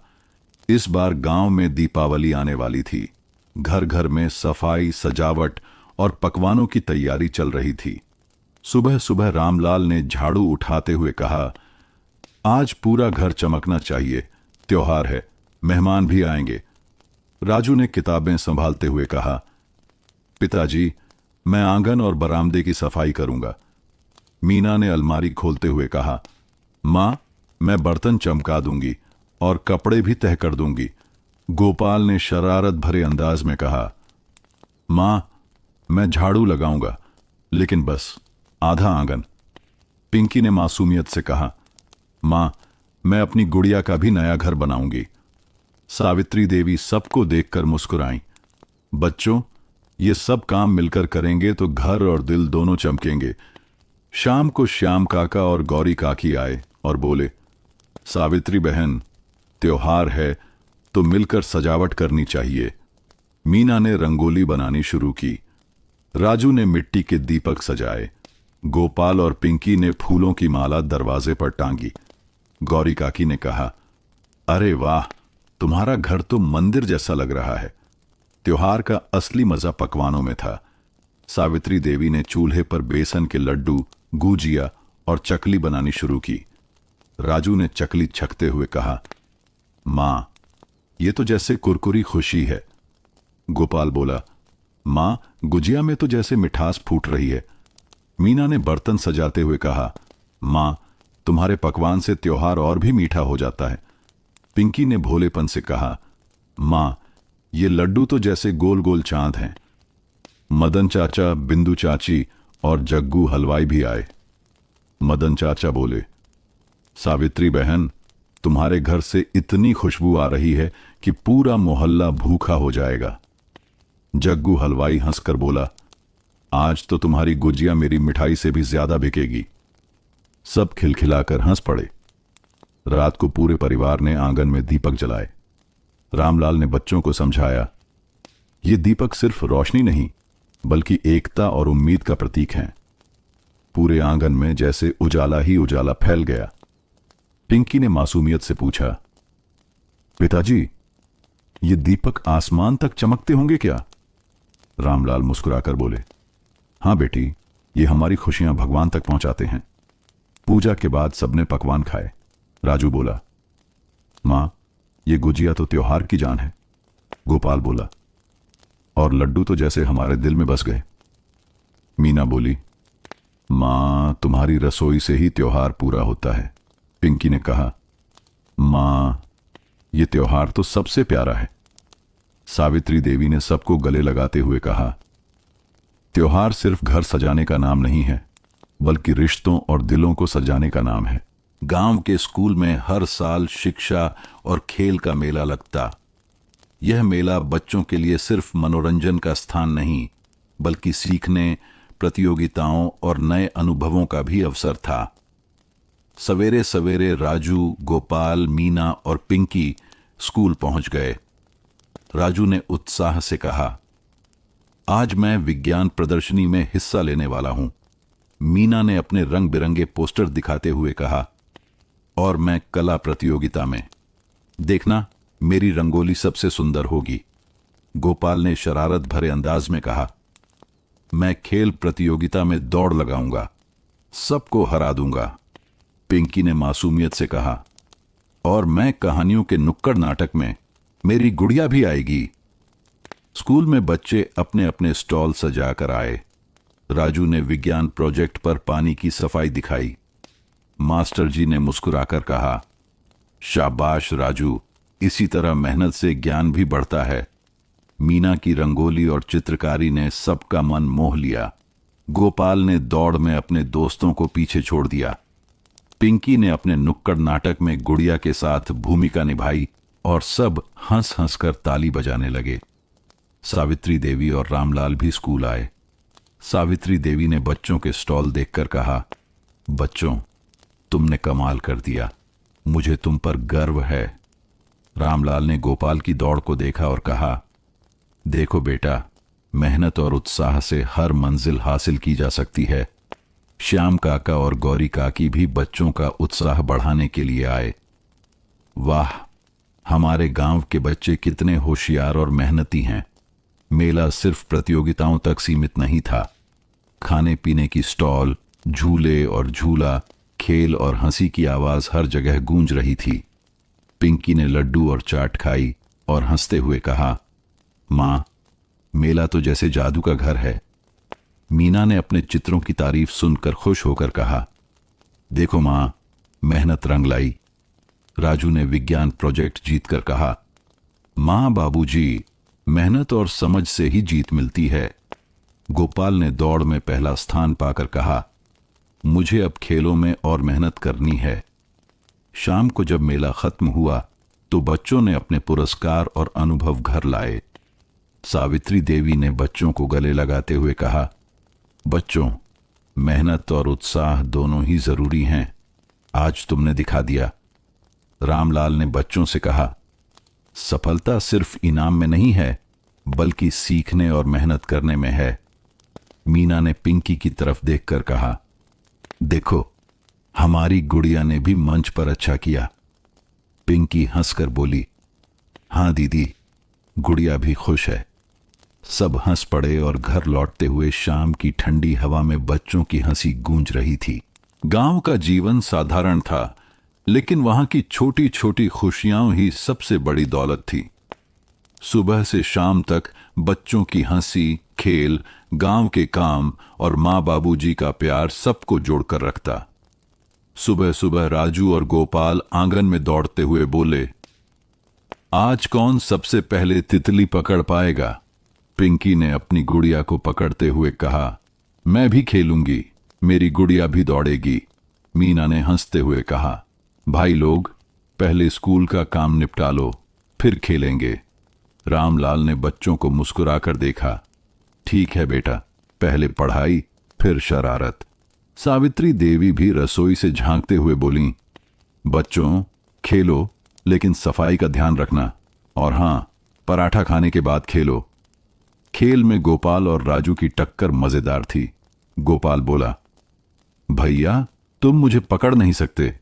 राजू हंसते हुए बोला, देखते हैं कौन पहले तितली पकड़ता है। पिंकी ने अपनी गुड़िया को तितली के पास रखा और चहक कर बोली, गुड़िया ने तितली पकड़ ली। मीना भी दौड़ती हुई आई और बोली, अरे पिंकी, तुम चीटिंग कर रही हो। सभी हंस पड़े और तितली की शरारतों में आंगन गूंज उठा। खेल के बाद बच्चों ने खेतों की ओर रुख किया। वहां श्याम काका और गौरी काकी सब्जियां उखाड़ रहे थे। राजू ने पूछा, काका, क्या हम भी मदद करें? श्याम काका ने मुस्कुराकर कहा, हां बेटा, मेहनत का मजा तभी है जब सब मिलकर करें। गोपाल ने हल्की मिट्टी उखाड़ते हुए कहा, यह तो मजेदार है, खेत भी खेल जैसा लग रहा है। मीना ने बोला, और मां की रसोई में जो स्वाद है वो खेत की मेहनत से ही आता है।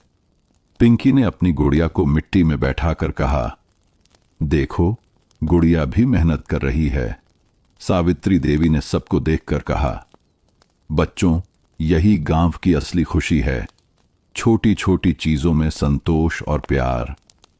दिन के अंत में सब घर लौटे और सावित्री देवी ने चूल्हे पर गरम पराठे, दही और हलवा बनाया। राजू ने पहला कौर लेते हुए कहा, मां, आज खेत में मेहनत के बाद ये पराठा और भी स्वादिष्ट लग रहा है।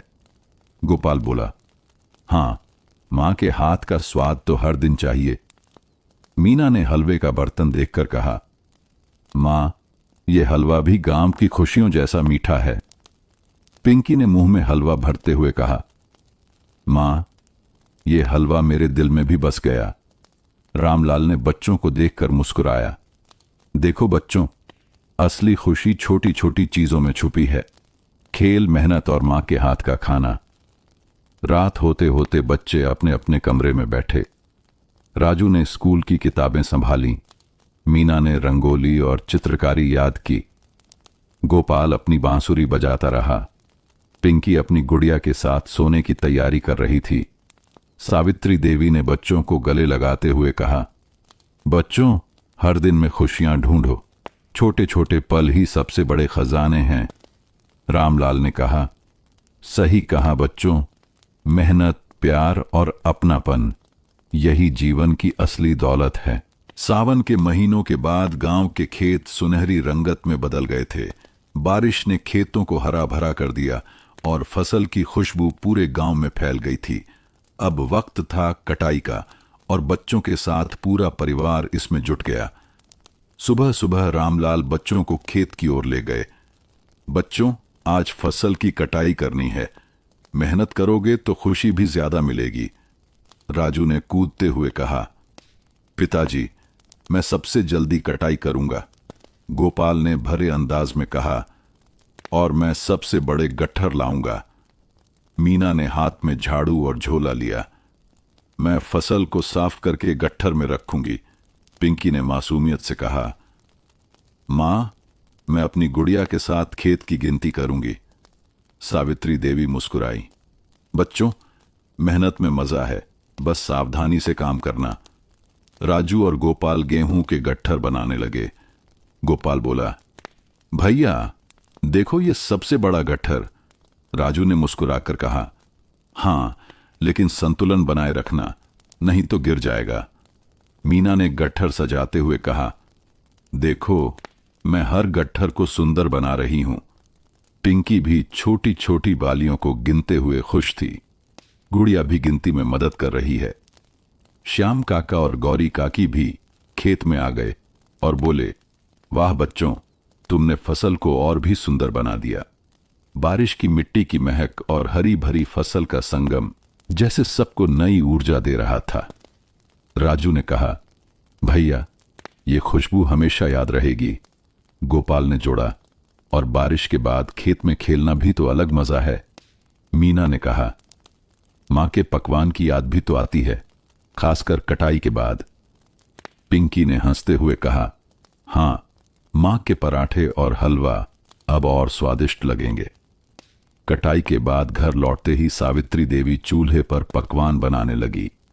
आज उन्होंने गरम पराठा, आलू की सब्जी और हलवा बनाया। राजू ने पहला कौर लेते हुए कहा, मां, खेत की मेहनत के बाद ये पराठा और भी स्वादिष्ट है। गोपाल ने हलवे में मुंह भरते हुए कहा, मां, ये हलवा तो जैसे मेहनत का इनाम है। मीना ने सबको पराठा बांटते हुए कहा, मां, तुम्हारे हाथ का स्वाद हर मौसम में याद आता है। पिंकी ने हलवा खाते हुए हंसकर कहा, मां, ये हलवा मेरे दिल में भी बस गया। रामलाल ने बच्चों को देखकर कहा, देखो बच्चों, मेहनत, प्यार और स्वाद का मेल ही जीवन की असली खुशी है। शाम होते होते बच्चों ने खेत के अनुभव साझा किया। राजू ने कहा, भैया, आज मैंने मेहनत का असली मतलब समझा। गोपाल ने जोड़ा, हां, और खेत की खुशबू, बारिश और मां के पकवान ने इसे यादगार बना दिया। मीना बोली, मां, अगले साल फिर से ऐसी फसल काटेंगे। पिंकी ने गुड़िया से बातें करते हुए कहा, और गुड़िया भी तैयार रहेगी। सावित्री देवी ने बच्चों को गले लगाते हुए कहा, बच्चों, यही है जिंदगी की मिठास, मेहनत, प्यार और परिवार का संगम। सर्दियों का मौसम गांव में अपने साथ ठंडी हवाएं, सुनहरी धूप और लंबी लंबी शामें लेकर आया। खेतों की मिट्टी सूखी और हवा में ताजगी थी। बच्चों के लिए यह मौसम खेलने और शरारत करने का सबसे मजेदार समय था। सुबह सुबह राजू और गोपाल कंबल में लिपटे हुए बाहर आए। राजू बोला, भैया, आज धूप बहुत हल्की लग रही है, चलो आंगन में क्रिकेट खेलते हैं। गोपाल ने शरारत भरे अंदाज में कहा, हां, लेकिन पहले गर्म दूध पिए, नहीं तो ठंड से हाथ जम जाएंगे। पिंकी अपनी गुड़िया को लेती हुई बोली, मैं भी खेलूंगी, गुड़िया भी दौड़ेगी। मीना ने अपने हाथ गर्म करते हुए कहा, ठीक है, खेलेंगे, लेकिन पहले घर की सफाई कर लें। सावित्री देवी रसोई से निकलकर मुस्कुराईं, बच्चों, गरम दूध और पराठा लेकर आ रही हूं, मुंह भी गर्म होगा और ऊर्जा भी मिल जाएगी। सभी बच्चे आंगन में दौड़े। गोपाल ने छोटे पत्थरों से लक्ष्य निशाना लगाया और कहा, देखो, मैं निशानेबाज बन गया। राजू ने बल्ला उठाया और मजाक में कहा, मैं तुम्हारा मुकाबला करूंगा। मीना और पिंकी भी बच्चों के साथ दौड़ती रही। पिंकी अपनी गुड़िया को बालियों के पास रखकर कहती, गुड़िया भी खेल में हिस्सा ले रही है। श्याम काका और गौरी काकी दूर से बच्चों की मस्ती देखते हुए बोले, बच्चों की शरारतों में ही सर्दियों की असली गर्मी है। खेल के बाद सब घर लौटे। सावित्री देवी ने चूल्हे पर गरम पराठा, आलू की सब्जी और अदरक वाली चाय बनाई। राजू ने पहला कौर लेते हुए कहा, मां, सर्दियों में यह पराठा और भी स्वादिष्ट लगता है। गोपाल ने चाय का घूंट लेते हुए कहा, मां, यह अदरक वाली चाय तो जैसे जादू कर रही है। मीना बोली, मां, तुम्हारे हाथ का खाना हर मौसम में याद आता है। पिंकी ने हलवे का टुकड़ा खाते हुए कहा, मां, यह हलवा मेरे हाथ और दिल दोनों गर्म कर रहा है। रामलाल ने बच्चों को देखकर कहा, सर्दियों की असली गर्मी परिवार और मां के प्यार से मिलती है। शाम को सब घर के आंगन में बैठे। राजू ने कहा, भैया, सर्दियों की धूप में खेलना कितना मजेदार है। गोपाल ने जोड़ा, और मां के पकवान के बाद तो मजा दोगुना हो जाता है। मीना बोली, सर्दियों में गांव की हर चीज अलग ही सुंदर लगती है। पिंकी ने अपनी गुड़िया को कंबल में लपेट कर कहा, और गुड़िया भी अब गर्म है। सावित्री देवी ने बच्चों को गले लगाते हुए कहा, बच्चों, सर्दियों की असली मिठास केवल धूप और पकवान में नहीं, बल्कि परिवार के साथ बिताए हर पल में है। गांव में हर साल सांस्कृतिक मेला लगता, जो बच्चों और बड़े बुजुर्गों दोनों के लिए त्योहार जैसा था। यह मेला न केवल मनोरंजन का अवसर था, बल्कि बच्चों के हुनर, खेल और संस्कृति को प्रदर्शित करने का भी मंच था। सवेरे सुबेरे राजू, गोपाल, मीना और पिंकी तैयार होकर मेला देखने निकले। राजू उत्साह से बोला, भैया, आज मैं विज्ञान प्रदर्शनी में अपने प्रोजेक्ट को दिखाऊंगा। मीना ने अपने रंग बिरंगे पोस्टर संभालते हुए कहा, और मैं नृत्य प्रतियोगिता में। देखना, मेरी प्रस्तुति सबको पसंद आएगी। गोपाल शरारत भरे अंदाज में बोला, मैं झूला झूलने और दौड़ प्रतियोगिता में हिस्सा लूंगा, सबको हरा दूंगा। पिंकी अपनी गुड़िया के साथ बोली, मैं कहानियों के नुक्कड़ नाटक में, और गुड़िया भी मेरे साथ होगी। सावित्री देवी मुस्कुराकर बोली, बच्चों, मेहनत और मस्ती दोनों का मेल ही असली मजा है। रामलाल ने बच्चों को समझाते हुए कहा, मेला केवल जीत हार का नहीं है, बल्कि सीखने और अनुभव का मौका है। मेला पहुंचते ही बच्चों की आंखें चमक उठीं। खिलौने, रंग बिरंगे झूले, खेल, पुस्तक स्टॉल और मिठाई की दुकानों ने पूरा मेला जीवंत बना दिया। राजू ने अपने विज्ञान प्रोजेक्ट पर पानी की सफाई का मॉडल रखा। मास्टर जी ने प्रसन्न होकर कहा, शाबाश, मेहनत से ज्ञान का असर दिख रहा है। मीना ने नृत्य मंच पर अपनी प्रस्तुति दी। सभी दर्शक तालियों से उनकी तारीफ कर रहे थे। गोपाल ने दौड़ प्रतियोगिता में पहला स्थान पाया। पिंकी ने नुक्कड़ नाटक में अपनी गुड़िया के साथ भूमिका निभाई और सभी खिलखिला उठे। सावित्री देवी और रामलाल बच्चों की मेहनत और प्रतिभा देखकर बहुत खुश हुए। सावित्री देवी ने कहा, बच्चों, मेहनत और आत्मविश्वास ही असली सफलता है। रामलाल ने जोड़ा, और परिवार का साथ इसे और मजबूत बनाता है। श्याम काका और गौरी काकी भी मेले में आए। वाह, बच्चों ने आज कमाल कर दिया। हमारे गांव के बच्चे कितने होशियार हैं। मदन चाचा और बिंदु चाची भी बच्चों को देखकर मुस्कुराए। मेले में खाने पीने की दुकानों का मजा भी कम नहीं था।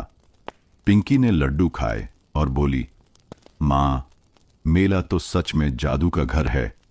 मीना ने अपने चित्रों की तारीफ सुनकर कहा, मेहनत रंग लाई। राजू ने विज्ञान प्रोजेक्ट जीतकर कहा, मां बाबूजी, मेहनत और सीखने का फल हमेशा मिलता है।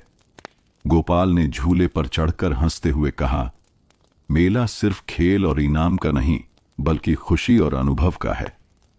सभी घर लौटे, हाथ में पुरस्कार और मन में खुशियों के अनुभव। सावित्री देवी ने बच्चों को गले लगाते हुए कहा, बच्चों, ये मेले केवल मनोरंजन का साधन नहीं है, बल्कि मेहनत, आत्मविश्वास और परिवार के साथ बिताए पल भी हैं। रामलाल ने बच्चों को समझाया, देखो, जीवन में सीख और मस्ती दोनों जरूरी हैं। आज तुमने दोनों पा लिए। राजू ने मुस्कुराते हुए कहा, भैया, अगले साल फिर से मेले में हिस्सा लेंगे। गोपाल ने जोड़ा, और मैं झूला झूलकर और दौड़ लगाकर फिर जीतूंगा। मीना और पिंकी भी उत्साह से हंस उठीं। गांव में हर चीज सादगी भरी थी, लेकिन परिवार और बच्चों के लिए सावित्री देवी का जन्मदिन खास था। यह दिन सिर्फ उपहार और मिठाई का नहीं, बल्कि प्यार, स्नेह और यादों का उत्सव था। सुबह सुबह राजू, गोपाल, मीना और पिंकी अपने अपने कमरे में चुपचाप तैयारी कर रहे थे। राजू ने कहा, भैया, हमें मां के लिए सरप्राइज तैयार करना है। यह पहला मौका है कि हम सब मिलकर कुछ अलग करेंगे। गोपाल ने भरे अंदाज में कहा, और मैं बैलून और रंगोली सजाऊंगा। मां को देखकर खुशी होगी। मीना बोली, मैं केक और मिठाई का इंतजाम करूंगी। देखना, मां को बहुत अच्छा लगेगा। पिंकी अपनी गुड़िया के साथ बोली, मैं अपनी गुड़िया को भी सरप्राइज में शामिल करूंगी। राजू ने हंसते हुए कहा, बिल्कुल, गुड़िया भी मां को खुश करेगी। गोपाल ने आंगन में रंग बिरंगे बैलून लगाए। मीना ने घर के दरवाजे पर फूलों की माला टांकी। पिंकी ने गुड़िया के लिए छोटा सा ड्रेस तैयार किया। राजू ने केक का डिब्बा और कार्ड रखा। श्याम काका और गौरी काकी भी आ गए और बोले, वाह, बच्चों ने तो घर को मेले जैसा बना दिया। मदन चाचा और बिंदु चाची भी बच्चों की मदद करने आ गए। अरे, इस तरह से सरप्राइज बनाने में असली मजा है। जब सावित्री देवी आंगन में आईं तो उनकी आंखें खुली की खुली रह गईं। राजू ने उत्साह से कहा, मां, हैप्पी बर्थडे। गोपाल ने बैलून पकड़कर कहा, मां, ये तुम्हारे लिए। मीना ने केक और मिठाई का डिब्बा उठाया।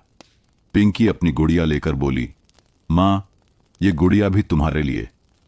सावित्री देवी भावुक हो गईं और धीरे से कहा, बच्चों, यह मेरे लिए सबसे बड़ा तोहफा है। तुम सबने मिलकर मेरे दिन को खास बना दिया। बच्चों ने मां के लिए गाना गाया और कविता सुनाई।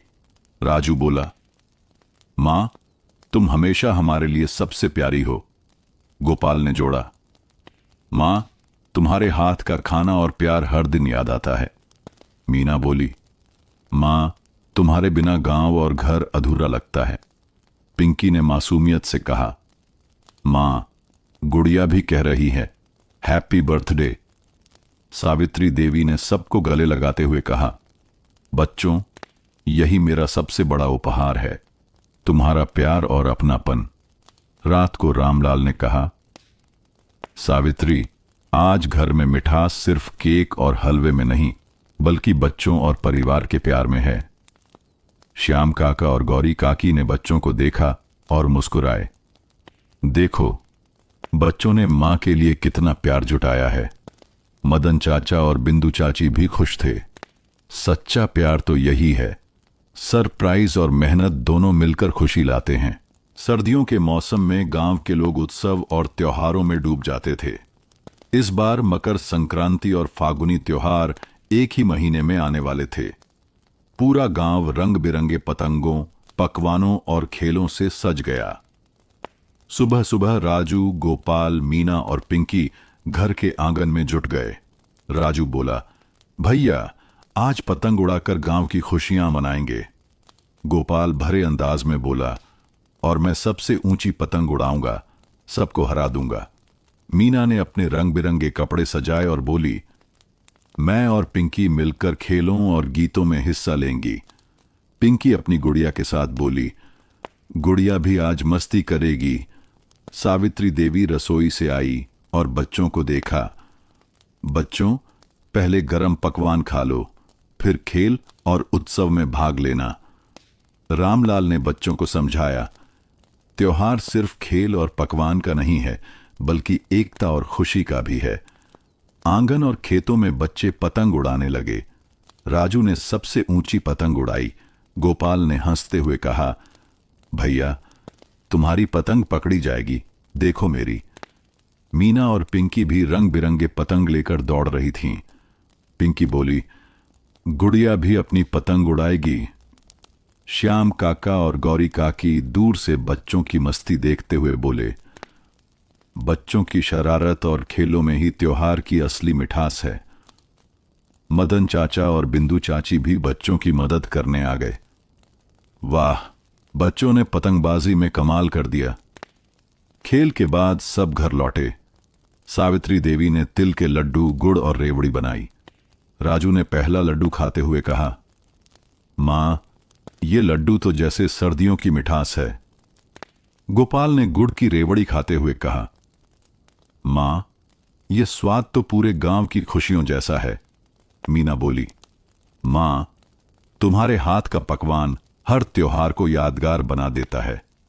पिंकी ने हल्के हल्के लड्डू खाते हुए कहा, मां, ये मिठास मेरे दिल में भी बस गई। रामलाल ने मुस्कुराते हुए कहा, देखो, त्योहार का असली मजा परिवार और प्यार में है।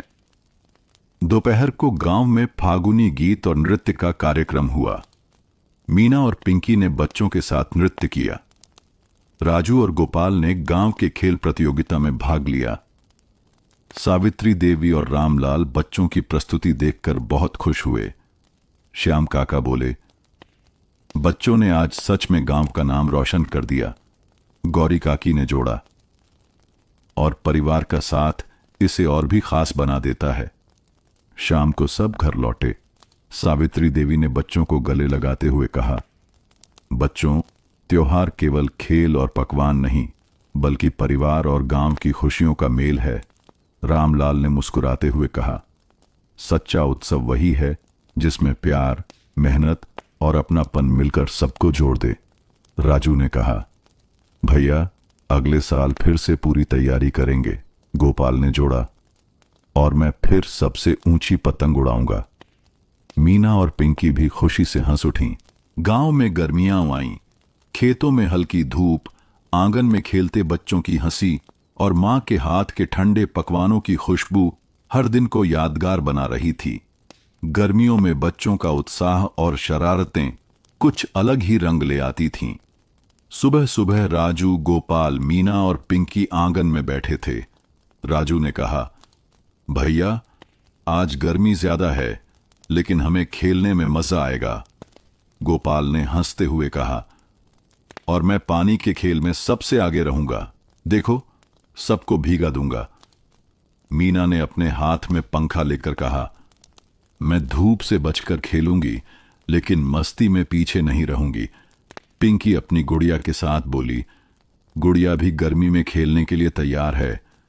सावित्री देवी रसोई से बाहर आईं और बोली, बच्चों, पहले ठंडा पानी पी लो और फिर खेलो, और हां, लस्सी तैयार है। रामलाल ने बच्चों को हंसते हुए समझाया, गर्मियों में पानी और प्यार दोनों जरूरी हैं। आंगन में बच्चों ने पानी से भरी बाल्टियां निकाली। गोपाल ने पानी फेंकते हुए कहा, देखो भैया, अब तुम्हारा नंबर है। राजू ने हंसते हुए कहा, ओह नहीं, मुझे भी भीगना पड़ेगा। मीना और पिंकी भी खेल में शामिल हुई।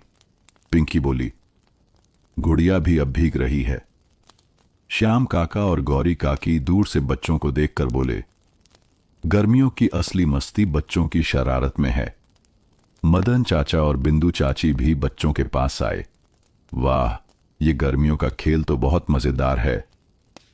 खेल के बाद सावित्री देवी ने ठंडी लस्सी, फल और हलवा बनाया। राजू ने पहला घूंट पीते हुए कहा, मां, ये लस्सी जैसे गर्मियों की ठंडी खुशबू है। गोपाल ने फलों का कटोरा देखकर कहा, मां, ये स्वाद तो जैसे सारी गर्मी को भुला देता है। मीना बोली, मां, तुम्हारे हाथ का खाना हर मौसम में याद आता है। पिंकी ने हलवा खाते हुए कहा, मां, ये मिठास मेरे दिल को भी ठंडक दे रही है। रामलाल ने बच्चों को देखकर कहा, देखो, गर्मियों में भी असली गर्मी परिवार और प्यार में है। दिन भर बच्चे खेलते रहे, खेतों में दौड़ते रहे और गांव की छोटी छोटी खुशियों का आनंद लिया। राजू ने कहा, भैया, गर्मियों की ये यादें हमेशा साथ रहेंगी।